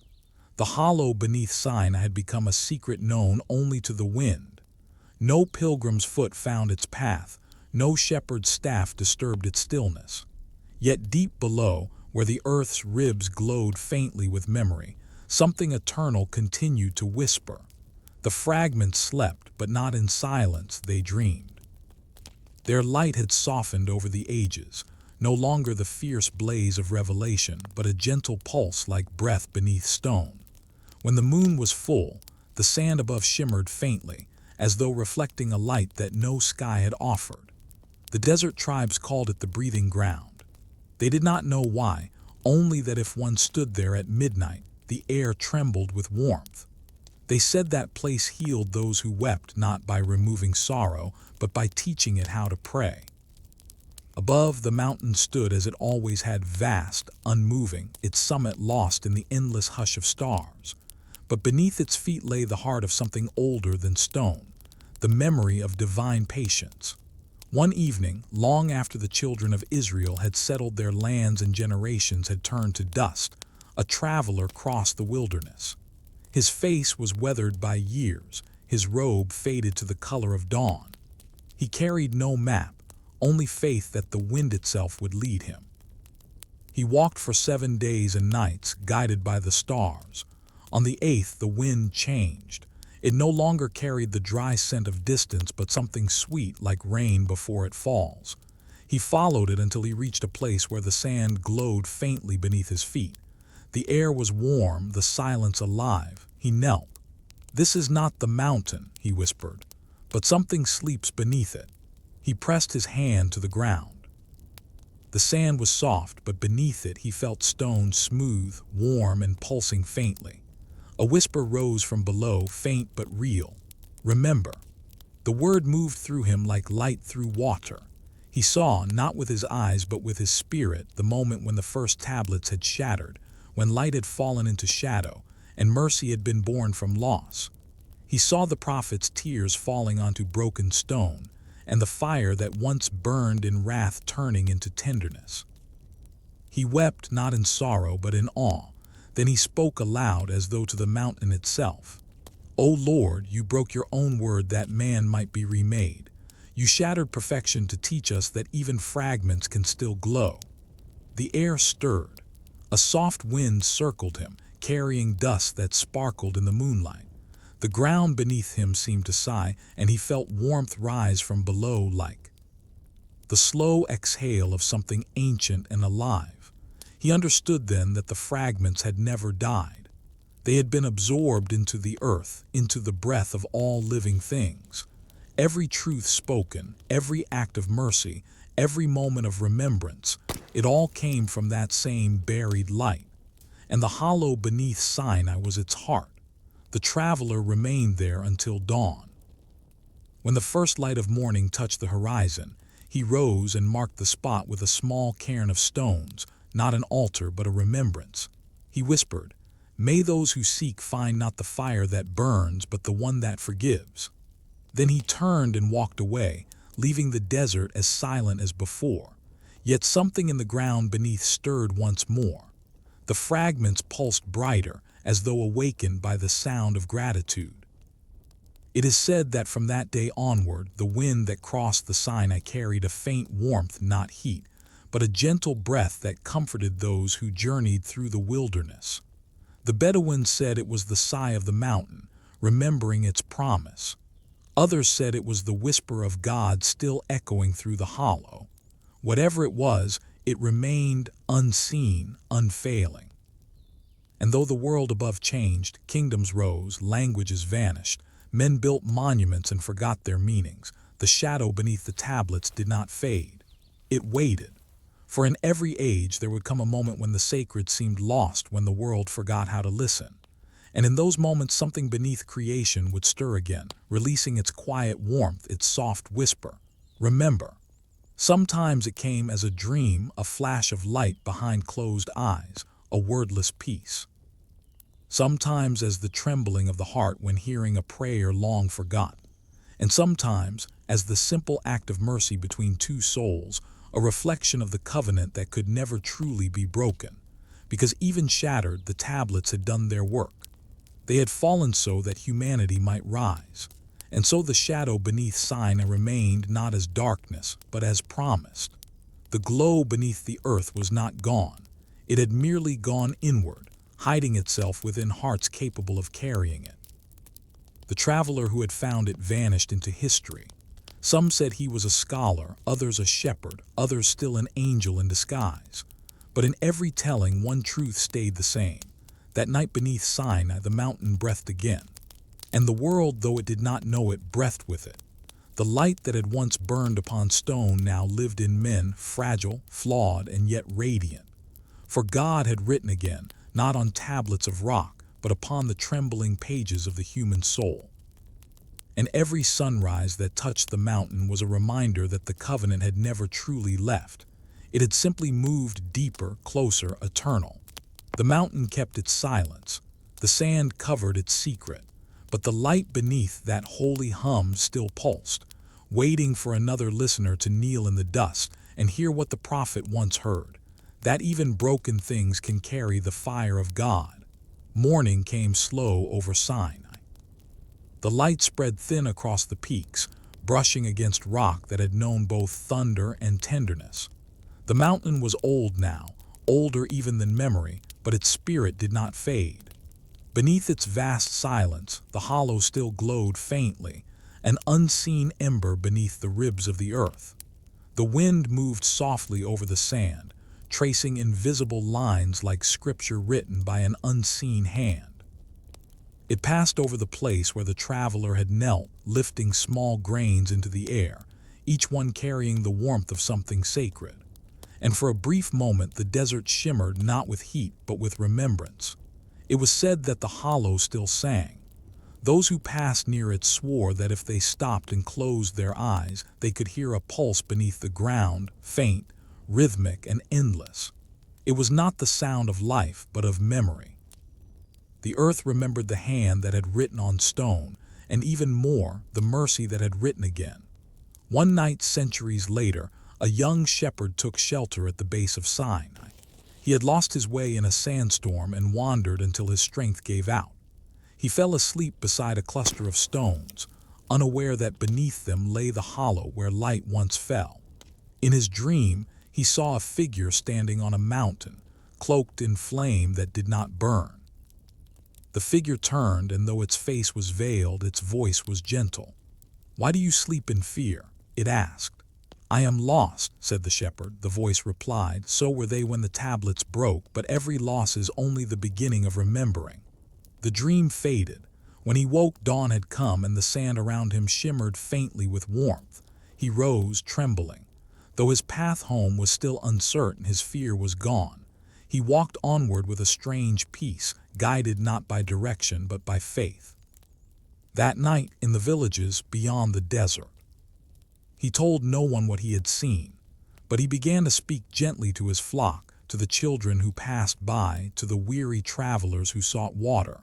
And in his voice there was always patience, the kind that comes from remembering mercy. The light beneath Sinai had touched him, as it had touched countless others before him. The covenant lived on not in relics, but in those who carried its tenderness into the world. For the true shadow beneath the tablets was not the darkness of breaking, but the depth of love that endures breaking. It was the proof that divinity does not abandon the shattered, but dwells among them. As centuries became ages, the mountain changed shape beneath the hands of wind and time. Its edges softened, its stones cracked. The hollow sank deeper, sealed by layers of dust and years. But the light within did not dim. It had gone too deep into the memory of the world itself. When rains fell upon Sinai, the water that seeped through the cracks glowed faintly in moonlight, as though carrying something of the old fire within it. The shepherds called it the water of forgiveness. They would drink from it before journeys, believing it washed not only the body but the heart. And perhaps it did, for even the earth, touched once by the breath of heaven, cannot forget what it has heard. In time, pilgrims came again. Some came seeking miracles, others came only to sit in silence. A few said they felt warmth rise through the stone when they placed their palms against it. Some wept without knowing why. but all left changed, as though they had stood in the place where God's patience had been written twice. No temple was built there. No monument marked the hollow. The mountain needed no adornment. Its silence was its sanctuary. And so, even now, when night falls over Sinai and the stars open their endless eyes, the mountain breathes. The wind whispers through the passes, carrying fragments of prayers too old for words. The sand glows faintly in certain places, where the buried light still dreams. It is said that when the world begins to forget again, when men lose their gentleness and the sacred seems far, the hollow will stir. A wind will rise from the south, carrying the warmth of mercy, and those who walk with faith will feel it brush their faces like the touch of a familiar hand. Because the covenant was never broken. It was simply buried, waiting to be remembered. And somewhere beneath the mountain, beneath layers of dust and centuries, the old light still hums steady, eternal, alive. If you were to stand there tonight, you would not see it with your eyes. You would hear it in the quiet between breaths, in the stillness before dawn, in the trembling of your own heart when you remember something you did not know you forgot. That is the sound of Sinai still speaking. That is the shadow beneath the tablets, the mercy that glows after the fire, the silence that remembers the voice. And when the final dawn comes, the one that will burn away all forgetting, that shadow will rise as light again. The mountain will breathe, the fragments will sing, and the earth will remember what it was made for. Until then, the hollow waste, deep, patient, luminous, teaching the world this one unending truth, that what is broken for the sake of love is never truly lost. There are moments when time itself seems to kneel, when the air grows still and even the mountains hold their breath. Such was the morning when Moses climbed Mount Nebo for the final time. The fire no longer walked before him, nor did the thunder speak his name. The manna had ceased. The wandering had ended. Only the wind accompanied him now, soft, patient, carrying with it the scent of the land he had longed to see. The valley below shimmered like a dream half remembered. He could hear the distant murmurs of his people, laughter, song, the rustle of tents stirring with life. For once they were not afraid. For once their journey was not guided by fear but by hope. And that, he thought, was enough. He pressed his staff into the earth, each step slower than the last. His bones were weary, but his spirit was not. Every breath he took felt like a prayer returning home. The mountain had watched him before, when he first received the command to free his people, when he fled from Pharaoh's wrath, when he struck stone and water flowed. But today the mountain was silent. I understood. Halfway to the summit he paused. The wind wrapped around him like an old friend. The world below stretched wide, the river, the fields, the tents, all glowing beneath the light of dawn. And beyond it all, far across the horizon, he saw the promise, a land of gold and green, of flowing water and ancient trees. He could almost hear it breathing. He smiled faintly. "So this," he whispered, "is what we journeyed for." A voice, gentle, familiar, rose within the stillness. "You have seen it now, my servant." He bowed his head. "And that is enough, Lord. His voice did not thunder as it once had. It was softer now, as if the heavens themselves were weeping. "Come then, rest, your work is done." He walked higher. The air grew thinner, the light brighter. Every stone beneath his feet seemed to hum with memory, as if the earth itself remembered the covenant carved long ago. When he reached the summit, the world unfolded before him in silence and gold. He laid his staff upon the rock and lifted his face to the sky. His hair moved in the wind, his eyes glistened with both peace and sorrow. For though he would never set foot in the promised land, he knew that the promise was never truly about land. It was about faith, about walking even when the way is unseen. He spread his hands and whispered, "O Lord, you have been my dwelling place in every generation." The wind stilled. For a long moment nothing moved. Then the light changed, it deepened, thickened, wrapping around him like cloth woven from the sun. He did not flinch. Closed his eyes and breathed in once deeply, as though filling his lungs with eternity. And then he exhaled slowly, softly, completely. The breath that left him did not vanish. It rose like mist shimmering, lifting toward the sky. The mountain trembled not in fear but in reverence.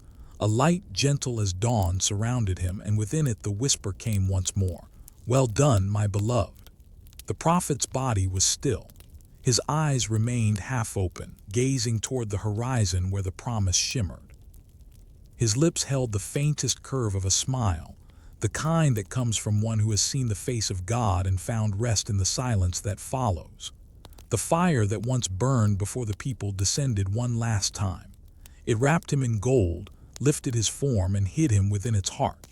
The light rose slowly, drifting upward until it vanished into the sky. And when the glow faded, the summit was empty, save for his staff lying against the rock, still warm with the touch of his hand. The wind sighed across the peak, carrying his name through the valleys below. The people heard it in their tents, a soft murmur that sounded like both farewell and blessing. Mothers lifted their children and whispered, "The prophet rests." Warriors lowered their heads. Elders fell to their knees. And though they could not see him, they felt him not gone, but everywhere. That night the stars burned brighter over Nebo than they ever had before. The river Jordan gleamed like a path of light, as if heaven had poured its reflection into the water. Some said they saw a glow upon the mountain, faint but steady, the echo of fire returning to its source. It was not death that had come for him. It was a reunion. He had walked with God through storms, through rebellion, through silence, and now he walked with him into rest. The mountain held him close. The desert bowed. The heavens opened. And the last breath of the prophet became the dawn of remembrance. For though his body lay unseen, his spirit moved still in rivers that parted, in stones that remembered fire, in hearts that learned to trust the unseen hand. His story became the breath of all who wander, the sacred proof that no journey walked with God ever ends in darkness. The mountain waited quietly, its crown wrapped in golden mist. And somewhere within that light, the same voice that had once spoken from flame whispered once more, "He is not gone. He is only home." And so Moses slept not beneath the sand, not within a tomb, but within the memory of every dawn that rose after him. His name became wind, his faith became fire, his breath became prayer. And even now, when the sun climbs over Nebo and the light spreads across the valley, it is said that if you listen closely, you can still hear it, the sound of a prophet breathing in the silence between worlds. The valley of Moab lay silent after that morning. No trumpet sounded. No dirge rose from the tents. The people did not see him fall, nor did they watch his light ascend. Yet every soul in the camp awoke with the same ache in the heart, an emptiness that words could not fill. It was as if the breath of the earth itself had stilled for a moment, and when it moved again, it carried his absence like perfume through the wind. Joshua stood at the edge of the camp, gazing toward the mountain that still shimmered faintly beneath the rising sun. The fire that had guided them was gone. The staff that had parted the seas now rested alone upon stone. He could feel it, the quiet of something wholly completed. He remembered the first time he had followed Moses up Sinai slopes, trembling beneath the thunder, watching the mountain swallow light. He had seen the man return with his face glowing brighter than dawn, unable to be looked upon directly. And now that same light had gone home. The elders gathered around him. "Shall we mourn?" one asked softly. Joshua shook his head. "No," he said. "The mountain is mourning for us." And indeed it was. The why? Indeed that swept through the valley sounded like weeping, though there were no tears in the sky. The clouds that drifted above Nebo glowed faintly gold, as if a fire still lingered there, patient and merciful. For 30 days the people lingered. They did not travel. They did not fight. They only waited. At dusk they would light lamps and face the mountain, and at dawn they would listen. Some swore they heard whispers at sunrise, not words, but a hum that moved through the air, as though the mountain still breathed his name. Children asked their mothers, "Will he return like the fire did?" And the mothers answered, "No, my child, he is on fire now." In the quiet of those days, the people began to understand what the prophet had truly given them. It was not the tablets alone, not the laws carved in stone, nor even the miracles. It was something softer, the courage to walk forward even when the voice fell silent. The faith to believe that God still walked among them, even unseen. At night, Joshua would sit beside the river, watching the moon ripple upon the current. He remembered the old man's voice, how steady it had been even in despair. The promise, Moses had once said, is not the land, the promise is his nearness. Joshua bowed his head, whispering the same prayer Moses had spoken upon Sinai. If you do not go with us, let us not move from this place. The water shimmered in reply, and in its reflection he thought he saw it just for a moment, a hand, radiant and gentle, resting upon the mountain's peak. He wept then, not in sorrow, but in awe. The next morning he rose before dawn. The camp was still asleep. He walked to the edge of the valley where the river bent and faced the mountain. The sky above Nebo had begun to pale. He closed his eyes and listened. The silence was deep, not empty, but full, like a temple before the first hymn. And within that silence he felt it, a breath, soft and steady, moving through the air. It was as if the mountain itself exhaled, and with that breath came peace. He whispered, "You are still here." And the wind answered, rustling the grass at his feet, carrying with it a warmth that felt like remembrance. That day Joshua gathered the people. His voice was calm, though the weight of inheritance trembled within it. "The prophet rests," he said, "but his path remains. We will not build monuments to his name. His memory is not in stone, it is in obedience." The people nodded. The women folded their hands. The children watched the horizon where the fire had once led them. Then Joshua turned toward Jordan. "We cross again," he said, not to leave him behind, but to walk in his echo. And so the journey began anew, not of wandering, but of becoming. The land awaited them, not as reward, but as revelation. The covenant that had been carried through deserts and fire would now take root in soil and song. Yet even as the first feet stepped into the river, even as the land of promise opened before them, the mountain remained in their sight, silent, golden, unchanging. And each evening when the light grew soft, they would turn their eyes toward it as though expecting the fire to rise once more. But the fire had not left. It had simply gone deeper into their hearts, into their breath, into the memory of their faith. Years would pass. Children would grow old. Cities would rise upon the plains. But the story of that morning on Mount Nebo would never fade. It would be told beside campfires, whispered beneath stars, sung by those who still felt the warmth of mercy in the wind. And always, when the tale reached its end, someone would look toward the horizon and say, "He is not gone. He only walks where the dawn begins."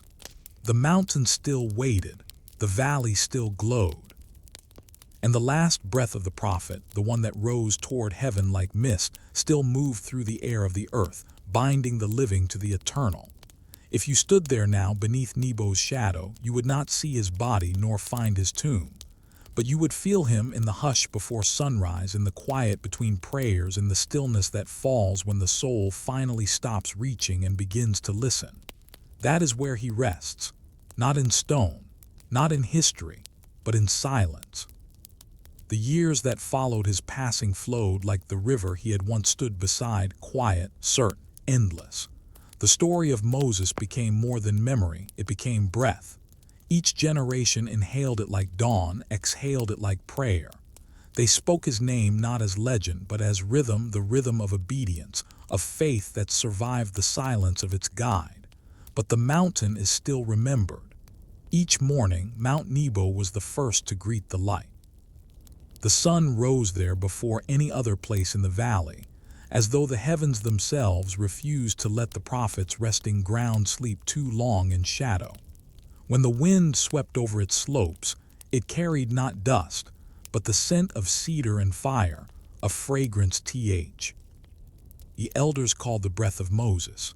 Pilgrims came from far and near, drawn not by promise of miracle, but by the quiet that lived there. Some would climb to the summit barefoot, feeling the cool stone beneath their skin.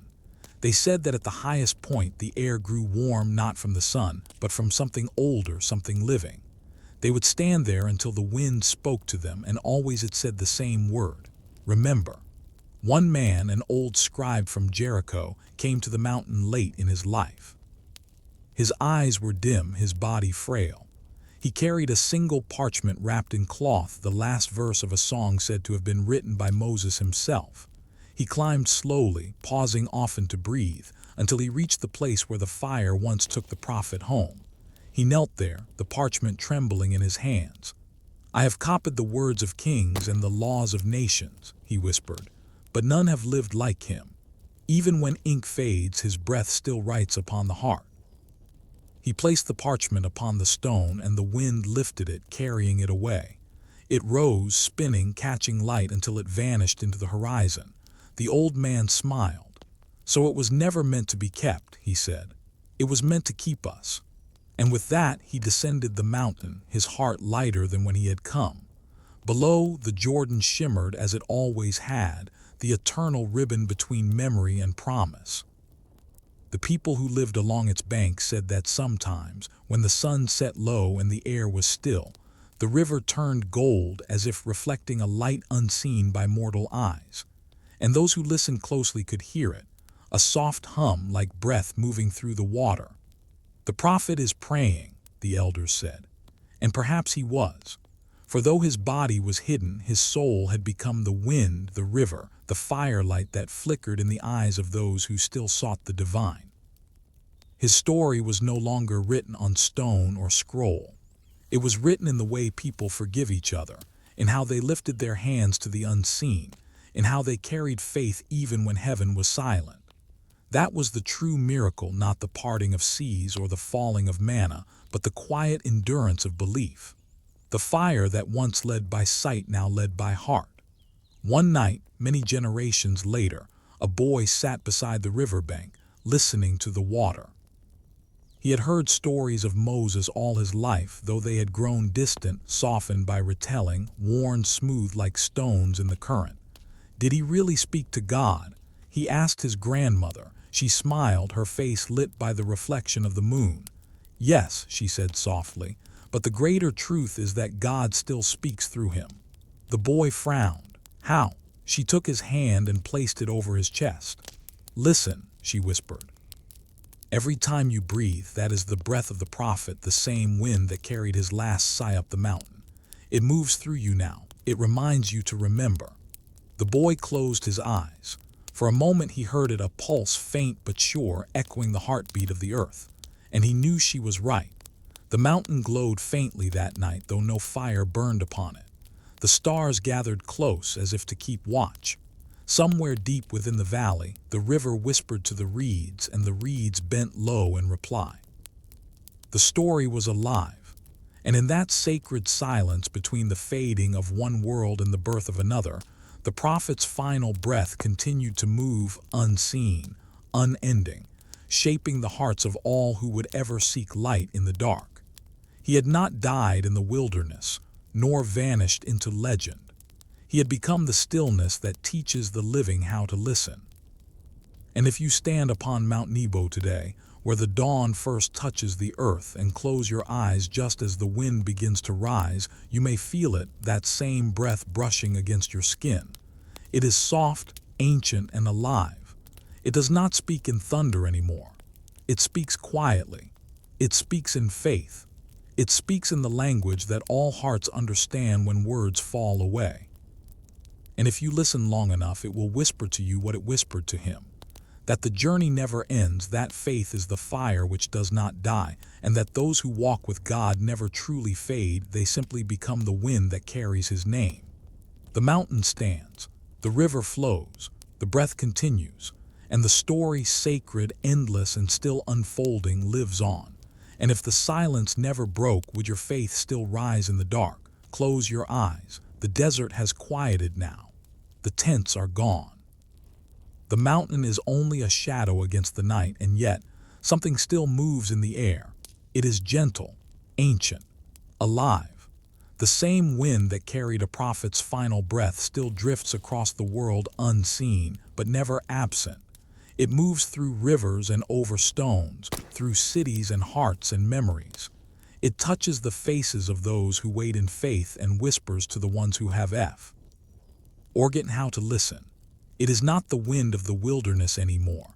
It is the breath of remembrance, the promise that what was once spoken in fire is still alive in silence. For the story of Moses was never about power. It was never about victory or law or even deliverance. It was about the distance between man and his maker growing smaller with every whispered prayer. It was about a soul that dared to climb a mountain not to conquer it, but to be close to the one who made it. He did not build kingdoms. He built nearness. He walked with God until the line between man and mercy blurred, until breath itself became prayer. And that is the gift he left behind, not tablets of stone, but a rhythm, a reminder, a stillness that waits for you even now. So when your heart grows heavy, when you wander in silence and wonder if heaven has gone quiet, remember the mountain. Remember the man who spoke to God face to face, and how in the end he learned that the promise was not a place but presence itself. The same presence that surrounds you now, soft as the night, eternal as breath. Rest now. Let the story become silent. Let silence become prayer. And as you drift toward sleep, listen closely, for in the hush between your breaths the prophet still speaks. He is the wind upon your skin. He is the peace that waits beyond your fear. He is the memory that God once walked among us and never truly left.